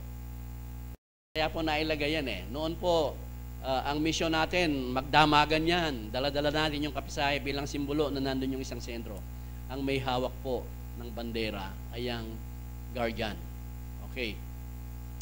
At isa po sa additional na napag-usapan, kung hanggat maaari ay maaga yung guardian natin sa sentro, mas maaga po siyang darating kasi siya pong mag-ayos kung nasa lagay ba yung bandera natin, lalo na po ngayon, pandemya. Sino po yung, baka hindi natin alam kung sino yung maghahanda nung pagdidisinfect sa ating mga kamay. Siyempre, guardian po ang may obligasyon doon dahil yun po yung mga physical na paghahanda sa ating mga sentro. Pero hindi yung pagwawalis baka sa susunod wala na tayong guardian. Sa dami po natin at lawak po ng ating sentro, hindi po pwede ang guardian ang magwawalis sa sentro natin. Kung di, dadaan sa hunta yan, kami po sa napag-usapan namin, meron kaming weekly cleaners per family. Ganun po ang pag-uugnay. So, kaya napakaganda po pag ang daloy po ng pamamahala ay dumadaan lahat sa Junta Direktiba. Director lokal ng mga medium. Sino po yung mga director of medium? Pwede po magtaas ng kamay? Wala. Hindi po yung mga guardian del medium, ha? Okay. Si Brother Mike. Okay. So, ito po, napaka-importante. Ngayon po, nagbibigay kami ng mga seminars at sa loob po ng halos 5 taon, tayo po ay nakapag-produce ng almost 60 medium sa 4 na rehiyon. Sa panahon ng pandemya, ngayon po ang training namin sa mga medium ay 11. Ito po sa Area 4 at 4 sa Tarlac na mas lalo pong nadagdagan. Ang nakita po namin problema, although sila po ay nagsanay ng 1 buwan sa pinili nating lugar, at pagkatapos po nilang nagsanay, ay ita-turnover po sila sa kanilang sentro. Hindi lahat ng natapos sa School of Mediumship ay naging kapaki-pakinabang sa ating samahan. Minsan sila ang nagiging problema. Pero maayos naman silang tinuruan. Ang pagtuturo ng medium, hindi kung ano yung sasabihin. Dahil espiritu na po yun. Sa pagiging medium. So, pagdating po sa kanilang sentro, ang problema natin ay ang management of medium. Paano pamamahalaan ang mga medium? Ang mga medium ay pinamamahalaan sila ng Junta Direktiba Lokal sa pamamagitan po ng Director of Medium. So marami pong problema dito. Minsan sa komunikasyon, may nakita pong problema na hindi tugma. Meron pong tatayo, didibatehin yung sabihin nating espiritu. Didibatehin siya. Para lang ipakita na mali. Hindi po tama yun. Napahiya natin yung ating mga, although sabihin natin hindi sa kanila, kasi yung mga medium, diwa po yung dumarating sa kanila at sila po yung nagbibigay ng pagpapaliwanag. Naman ibig sabihin wala yung espiritu, kundi sa pagdaan sa nakasanayan ng isang medium. Ito po ay ano lang, pagbibigay lang po ng konting pagpapaliwanag. Kaya nga po, sino yung may katungkulan? Director of medium. Kung meron pong pagkukulang, ang medium at ang director of medium, sila po yung mag-iusap. Wala nang iba pang involved. Pwede rin po na isama yung Pangulo para kausapin yung medium. Wala pong lumalabas. At kung ang usapin ay nauukol po sa pagtulong, pangangalaga sa ating mga medium, ang director of medium dapat ang nakakaalam sa mga bagay na gagawin para sa mga medium sa kanilang mga pangangailangan, maging sa kanilang pamumuhay. Hindi po pwede yung dumating ang medium, gumanap siya, tapos uwian na. So, sunod na linggo, dumating, umalis, dumating, yung cycle, hindi ganon. So, ang pagsubaybay sa ating mga medium sa magitan ng director of medium, diretso po yan. Halimbawa, 3 beses nang hindi dumarating ang medium natin. Maghihintay ba tayo sa wala? Kailangang alam ng director of medium kung ano ang nangyayari. Baka naman, sa araw ng linggo, dahil wala siyang kabuhayan, meron siyang extra work na binigay araw ng linggo. Alam nyo naman, kung halimbawa, naglalabas siya, ibig sabihin, kailangan niya yung tulong. Diba? Hindi pa masahe, ha? Kasi ang problema ng mga medium palagi, pag konbensyon ng mga medium, ang problema namin, pamasahe. Bakit na naman problema kayo sa pamasahe?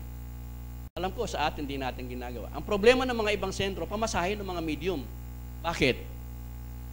Kasi, ang mga ibang medium, lumalabas ng nag-iisa.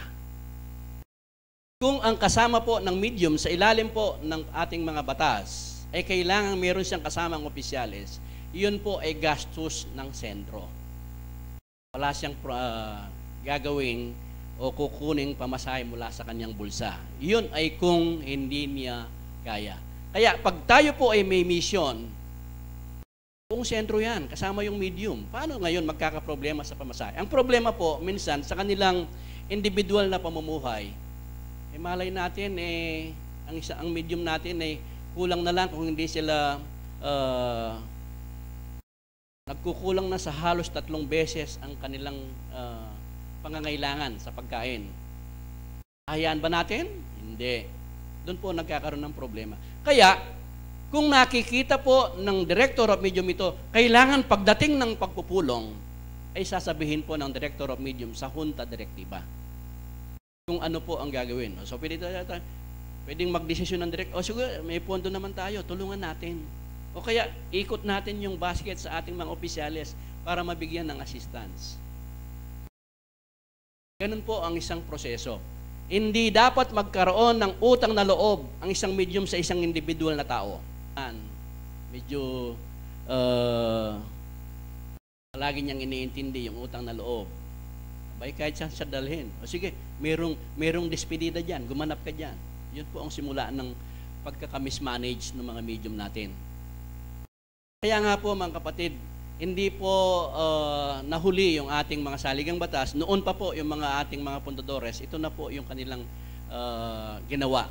So, ang Director of Medium, siya po ang may responsibilidad sa lahat ng mga concern ng mga medium natin.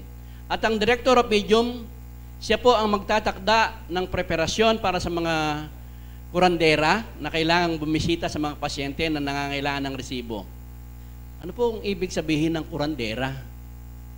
Sabi po dito, siya ang magtatakda ng oras at preparasyon para sa mga kurandera.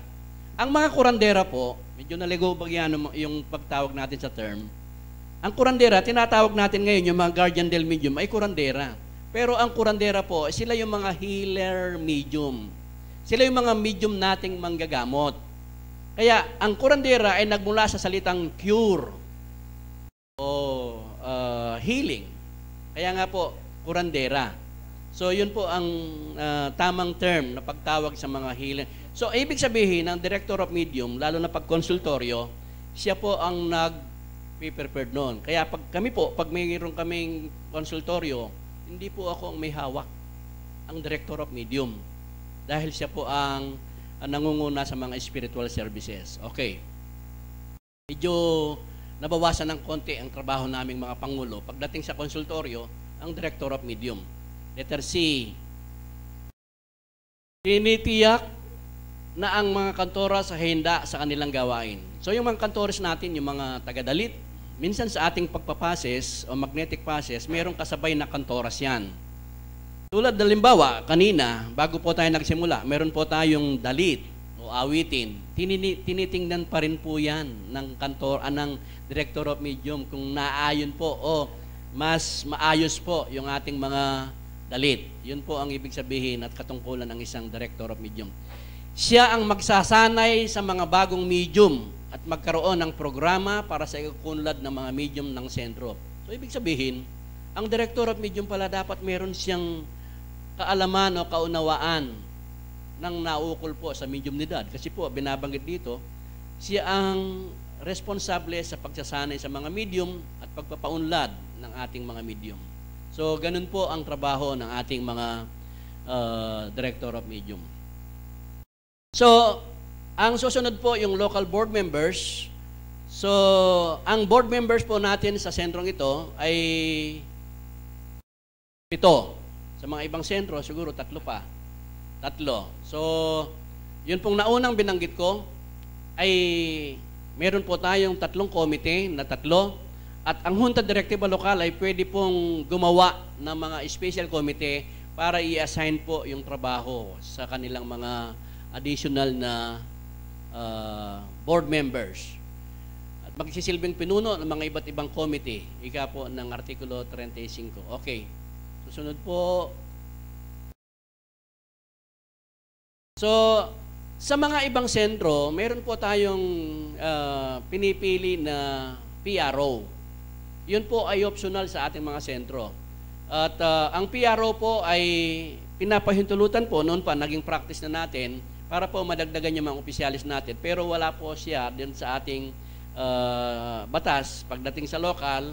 Kaya nga po pag election ay hindi siya pwedeng mag-participate hanggang sa loob lang po siya ng kanyang lunduyan.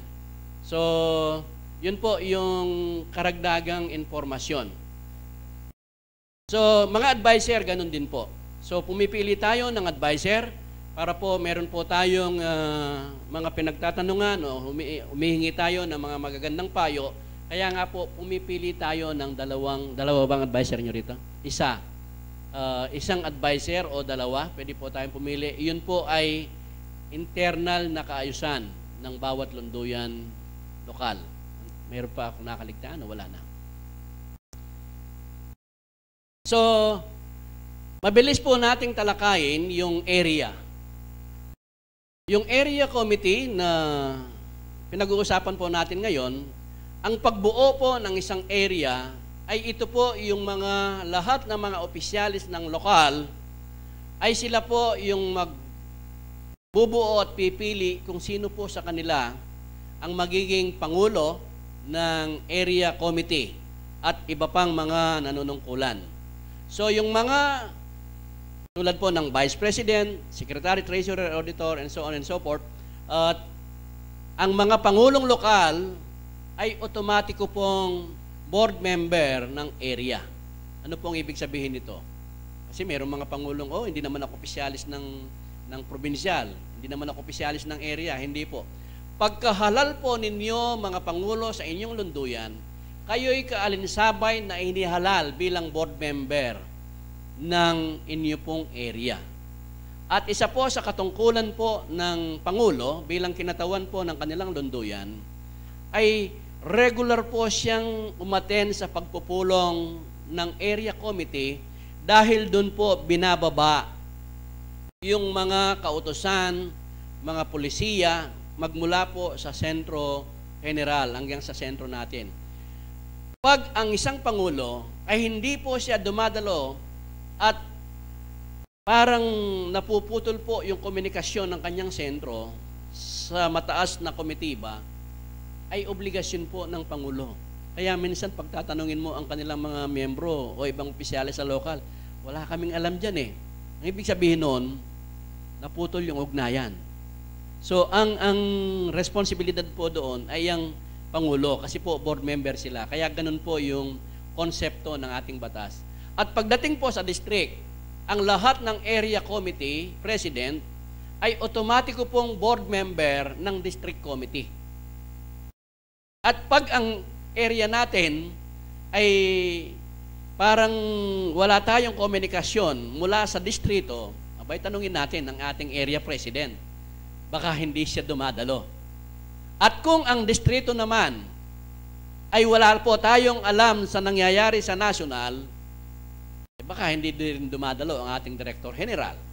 So, obligasyon po ng Director General na ibaba yung mga dekreto, polisiya at mga alituntunin, mga programa ng national sa pamagitan po ng ating kinatawan sa National Board. Yun po ang trabaho ng ating kapatid na Andy. So, lahat pong yan ay through channel. Wala po tayong pastor, wala tayong ministro, nasasabihin nating pumunta siya sa mataas na kapulungan para po pagdating sa kanilang mga lunduyan, bahala na po yung pinakanilang destinado. Hindi po ganun. Through channel yan. Kasi nga po, dahil wala po tayong financial na sahod, nagiging through channel na yan, by representative po. So, ang local, pupunta ng provincial, ang provincial, pupunta po ng regional, ng distrito, at ang distrito ay mayroon pong Director General na magiging kinatawan natin. So, in short, yun po yung kabuuan po ng ating pagtipon-tipon ngayon dito sa ating konbensyon. So, yun po yung kahalagaan po na alam po natin ang ating mga katungkulan sa loob po ng 3 taon. Muli mga kapatid, maraming salamat sa inyong pakikinig at sana ay nakatulong po at nakapagbahagi po ako ng naayon po sa ating mga katungkulan bilang mga opisyalis ng ating kapatiran. Magandang umaga po.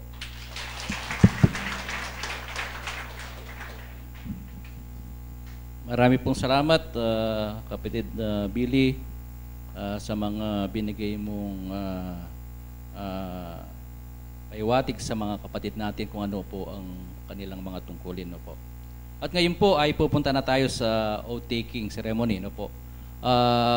Una ko munang tatawagin yung area officers natin, no po. Tapos yung mga local, siguro aakyat na lang dito para minsanan na lang po yung oath-taking natin, no po.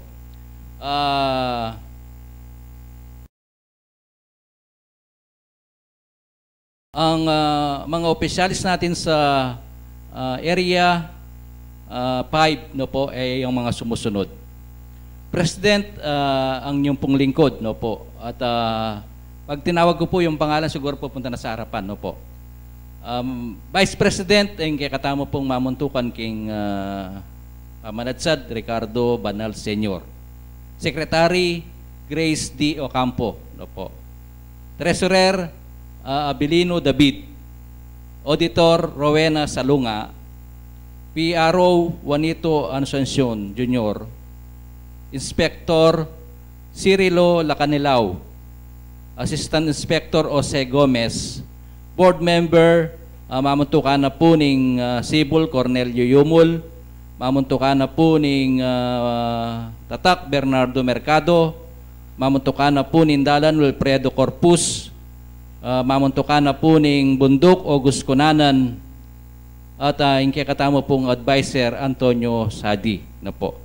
So, rene po rin katamong bayong manungkulan pasibayo keng kilub na puning at lumbaluan yung katamong area committee. Ne po.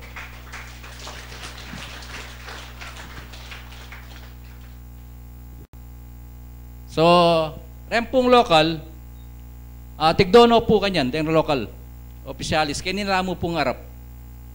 Ren hanggang local officers, at yung yan po. Rempong opisyalis na po rin local. Okay, Ken, kayo mo po. Yan, Ken. Pwede na po, Ken. Yan. Okay. Reta pong kayong out of office. Yan.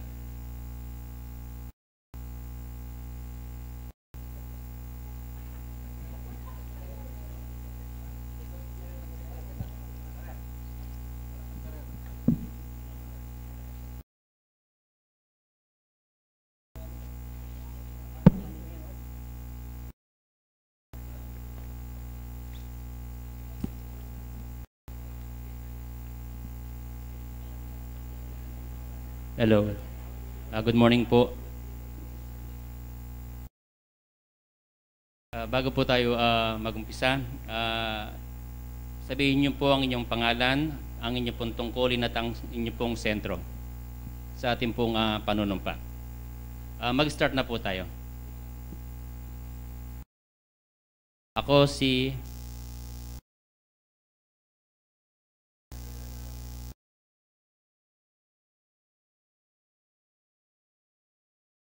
ay taintim na nanunumpa na tutuparin ko ng buong husay at katapatan sa abot ng aking makakaya ang mga tungkulin na gagampanin sa ilalim ng Union Espiritista Cristiana de Pilipina Incorporada.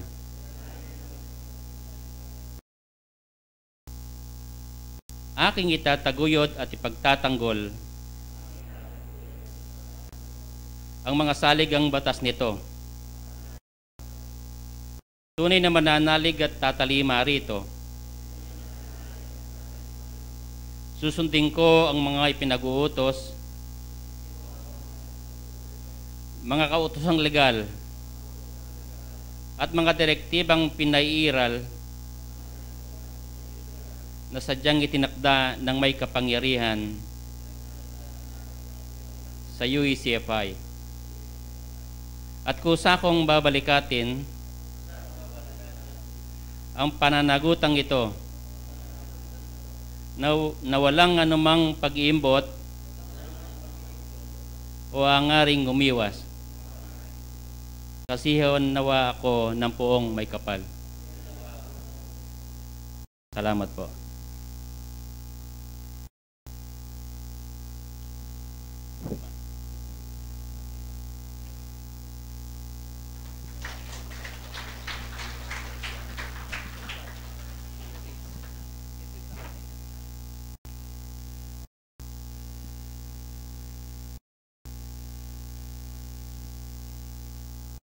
Muli po, magandang umaga po sa ating lahat mga kapatid.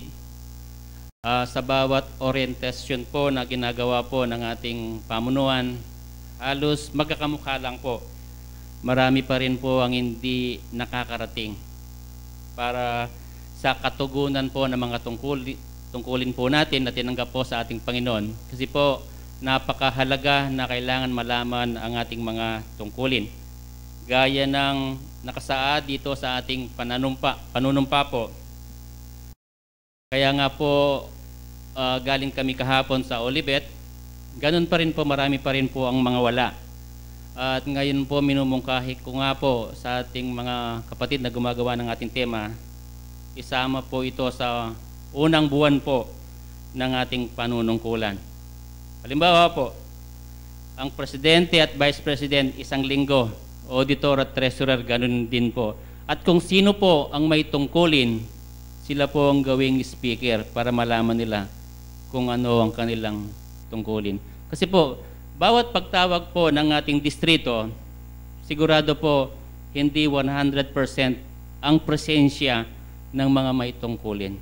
So siguro po sa pamamagitan ng kung ilalagay po natin sa tema, sigurado po tatalakayin at malalaman kung ano ang tungkulin ng bawat isa po sa atin. Ayon po sa mensahe ng Espiritu, ang pinapagawa po sa ating mga kabataan, ang pagnanobena. Magbibigay po ako ng ulat tungkol po sa ibinibang mensahe po ng ating PRO General na si Director Joel Arreola. Ayon po sa komunikasyon, nagpahayag po ang banal na batlaya na hindi po sasab napakalakas na lindol. Isa po ang pinapagawa ng banal na Espiritu, naway ang lahat ng mga mananampalataya sa loob po ng ating kapatiran, magkaisa po tayo. Yung sinasabing nobena ng Espiritu kanina po, isama po natin ang buong bansang Pilipinas po. Hindi daw po ito lalampas sa taong ito mangyayari at maraming buhay ang mawawala at mawawasak po na infrastruktura. Kaya nga po kapatid, binibigay po namin lahat ang mensahe ng Espiritu. Gaya din po kanina, sinabi po ng banal na Espiritu. Isa lang po ang kanilang mensahe kapatid. Lahat po tayo'y magdasal. Ipakiusap po natin sa ating mailikha na ang bagay na ito po, kung dumaan po man sa atin na hindi natin maiiwasan sapagkat ito'y takda, naway maging magaan po sa ating lahat at walang masasaktan po sa ating mga kapatid. Ang pinag-aalala po ng ating mga direktor ngayon po, yung mga kapatid nating nasa lungsod ng Maynila dahil napakataas na mga struktura po doon. Ano po, alam naman po natin kahit ang ginawa po ng tao, kapag ang Diyos po ang nagpagalaw, sigurado po masisira. Mga kapatid, ang bawat tungkulan na inihatang po sa atin ng Panginoon, gaya ng panunumpang binabanggit po natin kanina, gawin po natin ang matiwasay at bukal sa ating kalooban. Sigurado po, ang sabi ng Espiritu na pupunta pa tayo banda pa roon, makakamtan po natin ito. Muli po, magandang umaga po sa ating lahat.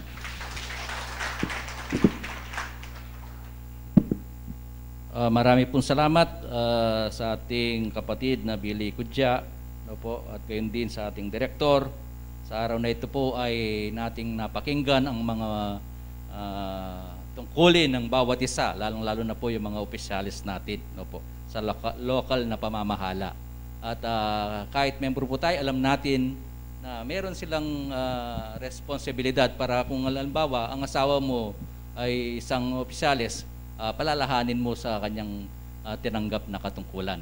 Gayun din po, siguro magre-recap na lang ako dahil sakto na po sa ating oras, kaya po ay gusto ko munang i-announce ang lahat ng mga bagay na dapat nating gawin sa susunod na buwan. Announcement po, Kanina po ay nakita natin lahat yung bagong bago yung mga opisyalis natin sa Area 5, no po. So kailangan po sila sa December 12, no po, kung saan lahat ng mga opisyalis ng area ay magkakaroon na po ng pagtitipon doon sa Mulanang Eden para sa pag-eleksyon po ng distrito, no po. Punta po tayo lahat mga opisyalis ng Area 5, magkakaroon po tayo ng eleksyon doon sa Mulanang Eden sa December 12, no po, alauna, no po, ng hapon sa Mulanang Eden, no po. Second Saturday of December, no po. At gayon din po sa susunod na naman noon sa December 19, no po, kung saan po gaganapin natin ang regional anniversary, kung saan doon po ay sabay din ang panunumpa ng mga maalal na district officers natin, no po. Kahit siguro hindi lahat tayo pumunta, at least siguro po kahit mayroon lang representative ang bawat sentro, kahit dalawa, isa lang, okay na po yun sa o kaya pasyalis sa ating gagawing pasasalamat doon po sa region, sa Ropil, Bamban, no po, kung saan nasaan ang ating regional center, no po. At gayon din po ang mga abilin ng ating batlaya, no po, kanina, kung saan po ay pinapaalala niya ang mga abilin, no po, kung ano dapat natin gawin, no po, para maiwasan natin ang mga sakuna, no po. At ang labo pa rin po natin ay 5,470 po. At narinig din natin ang mga kapatid natin si Brother Billy, kanya pong ipanalawanag ang mga kanya-kanyang katungkulan natin, no po. At ang ating director kung saan po ay nagbigay ng ilang mensahe na dapat po tayo magkaisa. At ngayon po pala mayroon pang pahabol, no. Mayroon natang proyekto ang kabataan bago po tayo bago natin isara ang ating pagpupulong. Mayroon pong gustong i-announce ang ating FYS President. Bigyan natin ng pagkakataon na muntik ko nang makalimutan, no po. Hintayin po natin.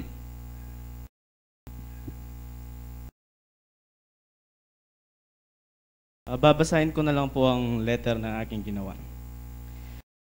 Ang pagkakaisa at pagtutulungan sa ating samahan ay napakalaga dahil kung sama-sama po tayo ay magagawa natin. Magagawa natin na higit pa sa ating inaasahan tungo sa matatag na samahan. Yan po ang layunin sa aming gagawing programa sa darating na Disyembre 2020 at ito ay isang outreach program. Muli sa programang ito, magtutulong-tulungan ng mga kabataan mula sa mga lunduyan ng sakop ng Area 5. Nais po naming tumulong sa mga kapatid nating nasa mga charities o sa mga kapatid nating mga katutubo dito sa ating probinsya. Kami ng mga kabataan ng Area 5 ay napagpasyang ipagpaliban na muna ang taunang Youth Fest dahil na rin sa banta ng COVID-19. Bilang pagsasabuhay na rin ng ating doktrina nang walang kawang gawa ay walang kaligtasan, minarapat namin na at nag-isip ng paraan kung paano makakatulong sa ating mga kapatid na nangangailangan, lalong higit na ngayon sa panahon ng kagipitan.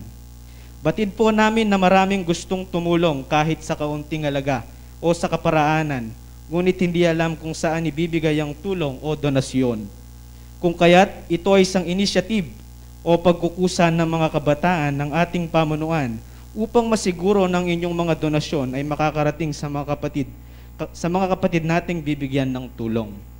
Kung kaya't kami po ay muling humihingi ng inyong tulong pinansyal o anuman pong bagay na sa tingin natin ay makakatulong sa nasabing programa. At kung ito po ay inyong paintutulutan, kukuha ng mga sponsor ang mga bawat pamunuan ng kabataan ng Sentro Sibol Tagumpay-ning Bie, Pamanadsad King Bie, Tatak ning Bayong Bie, Bundok ning Bie at Dalan ning Bie. Ang inyo pong taus-pusong pagtugon ay lubos naming kasiyahan. Maraming salamat po.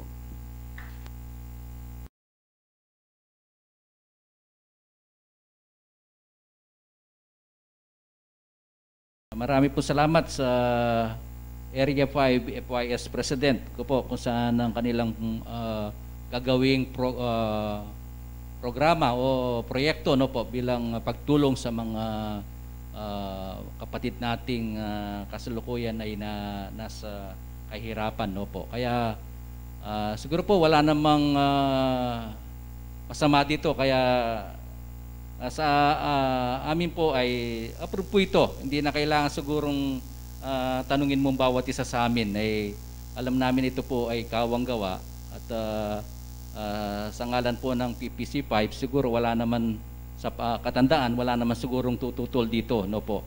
Dahil ito po ay isang paraan para tayo po ay makatulong at makagawa, no po. Siguro ang mga kapatid kabataan, yun ang programa nyo, mas maganda nga kesa sa mag-sport fest kayo, yung malilikom nyong pondo ay pamigay nyo na lang, no po. So maganda ang proyekto nyo ito, yung mga kabataan natin. Salamat. Tulad po ng nasabit ng kabataan, yung gusto pang tumulong na magbigay ng donasyon sa ating mga kabataan para makatulong sa mga kapatid nating sinabi niya, lalo na yung mga kasalukuyang nahihirapan sa buhay, no po.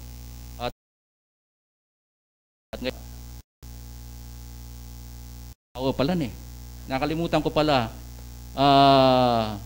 Kasi po ang convention natin yan dapat sa December 20, no po. December okay yan third Saturday, December 20. Okay. December 20, ita pong kakatamong pamaskungan dug, ne po. Gawan tayo pamurim baka nita makalikom tamo pong pondo. At siguro po retang below 15, uling okay no ba? Pwede na lang luman. Retang edad 14 pa ba?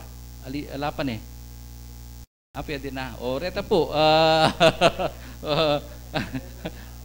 sa ating pong pamaskungan dog sa December 20, no po, gagawin po uli natin yun, no po, para mga obligasyon natin kasi maraming tayong dapat tulungan. At sa December 20 po ang pamaskuhan dog ng Area 5 o PPC 5 dati, ngayon Area 5 na po. Marami po salamat at ngayon ay dumako na po tayo sa unang sa ating panalangin.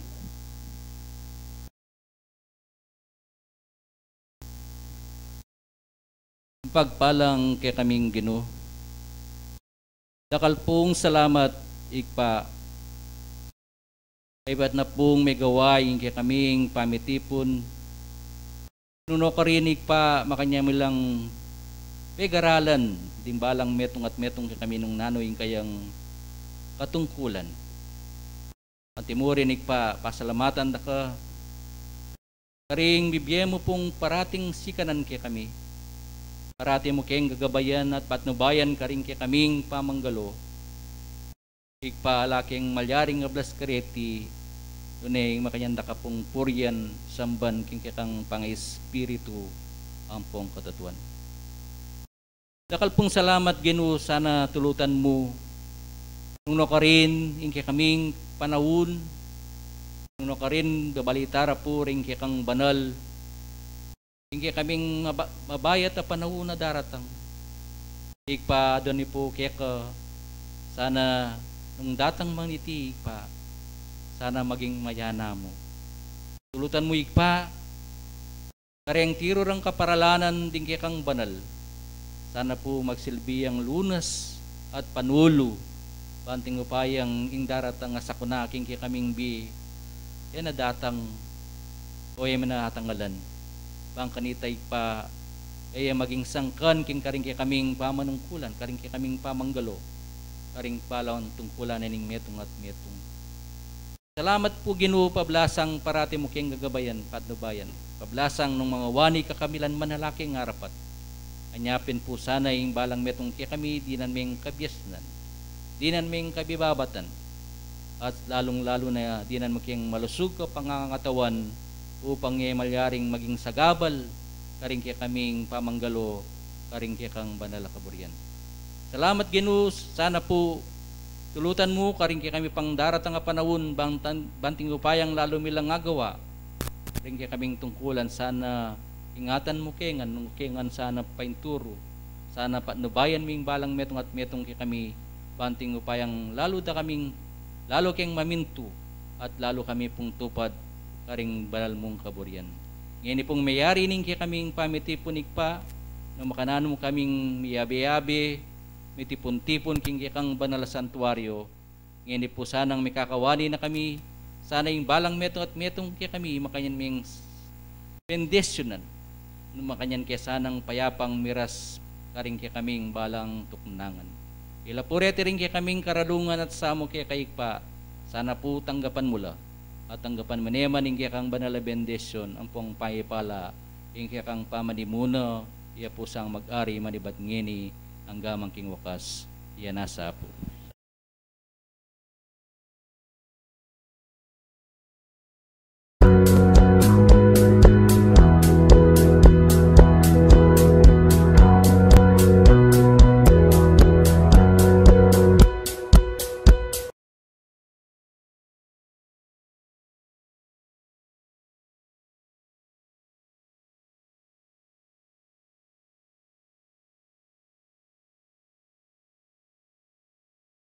Sibol Tagumpay Bie is now signing off.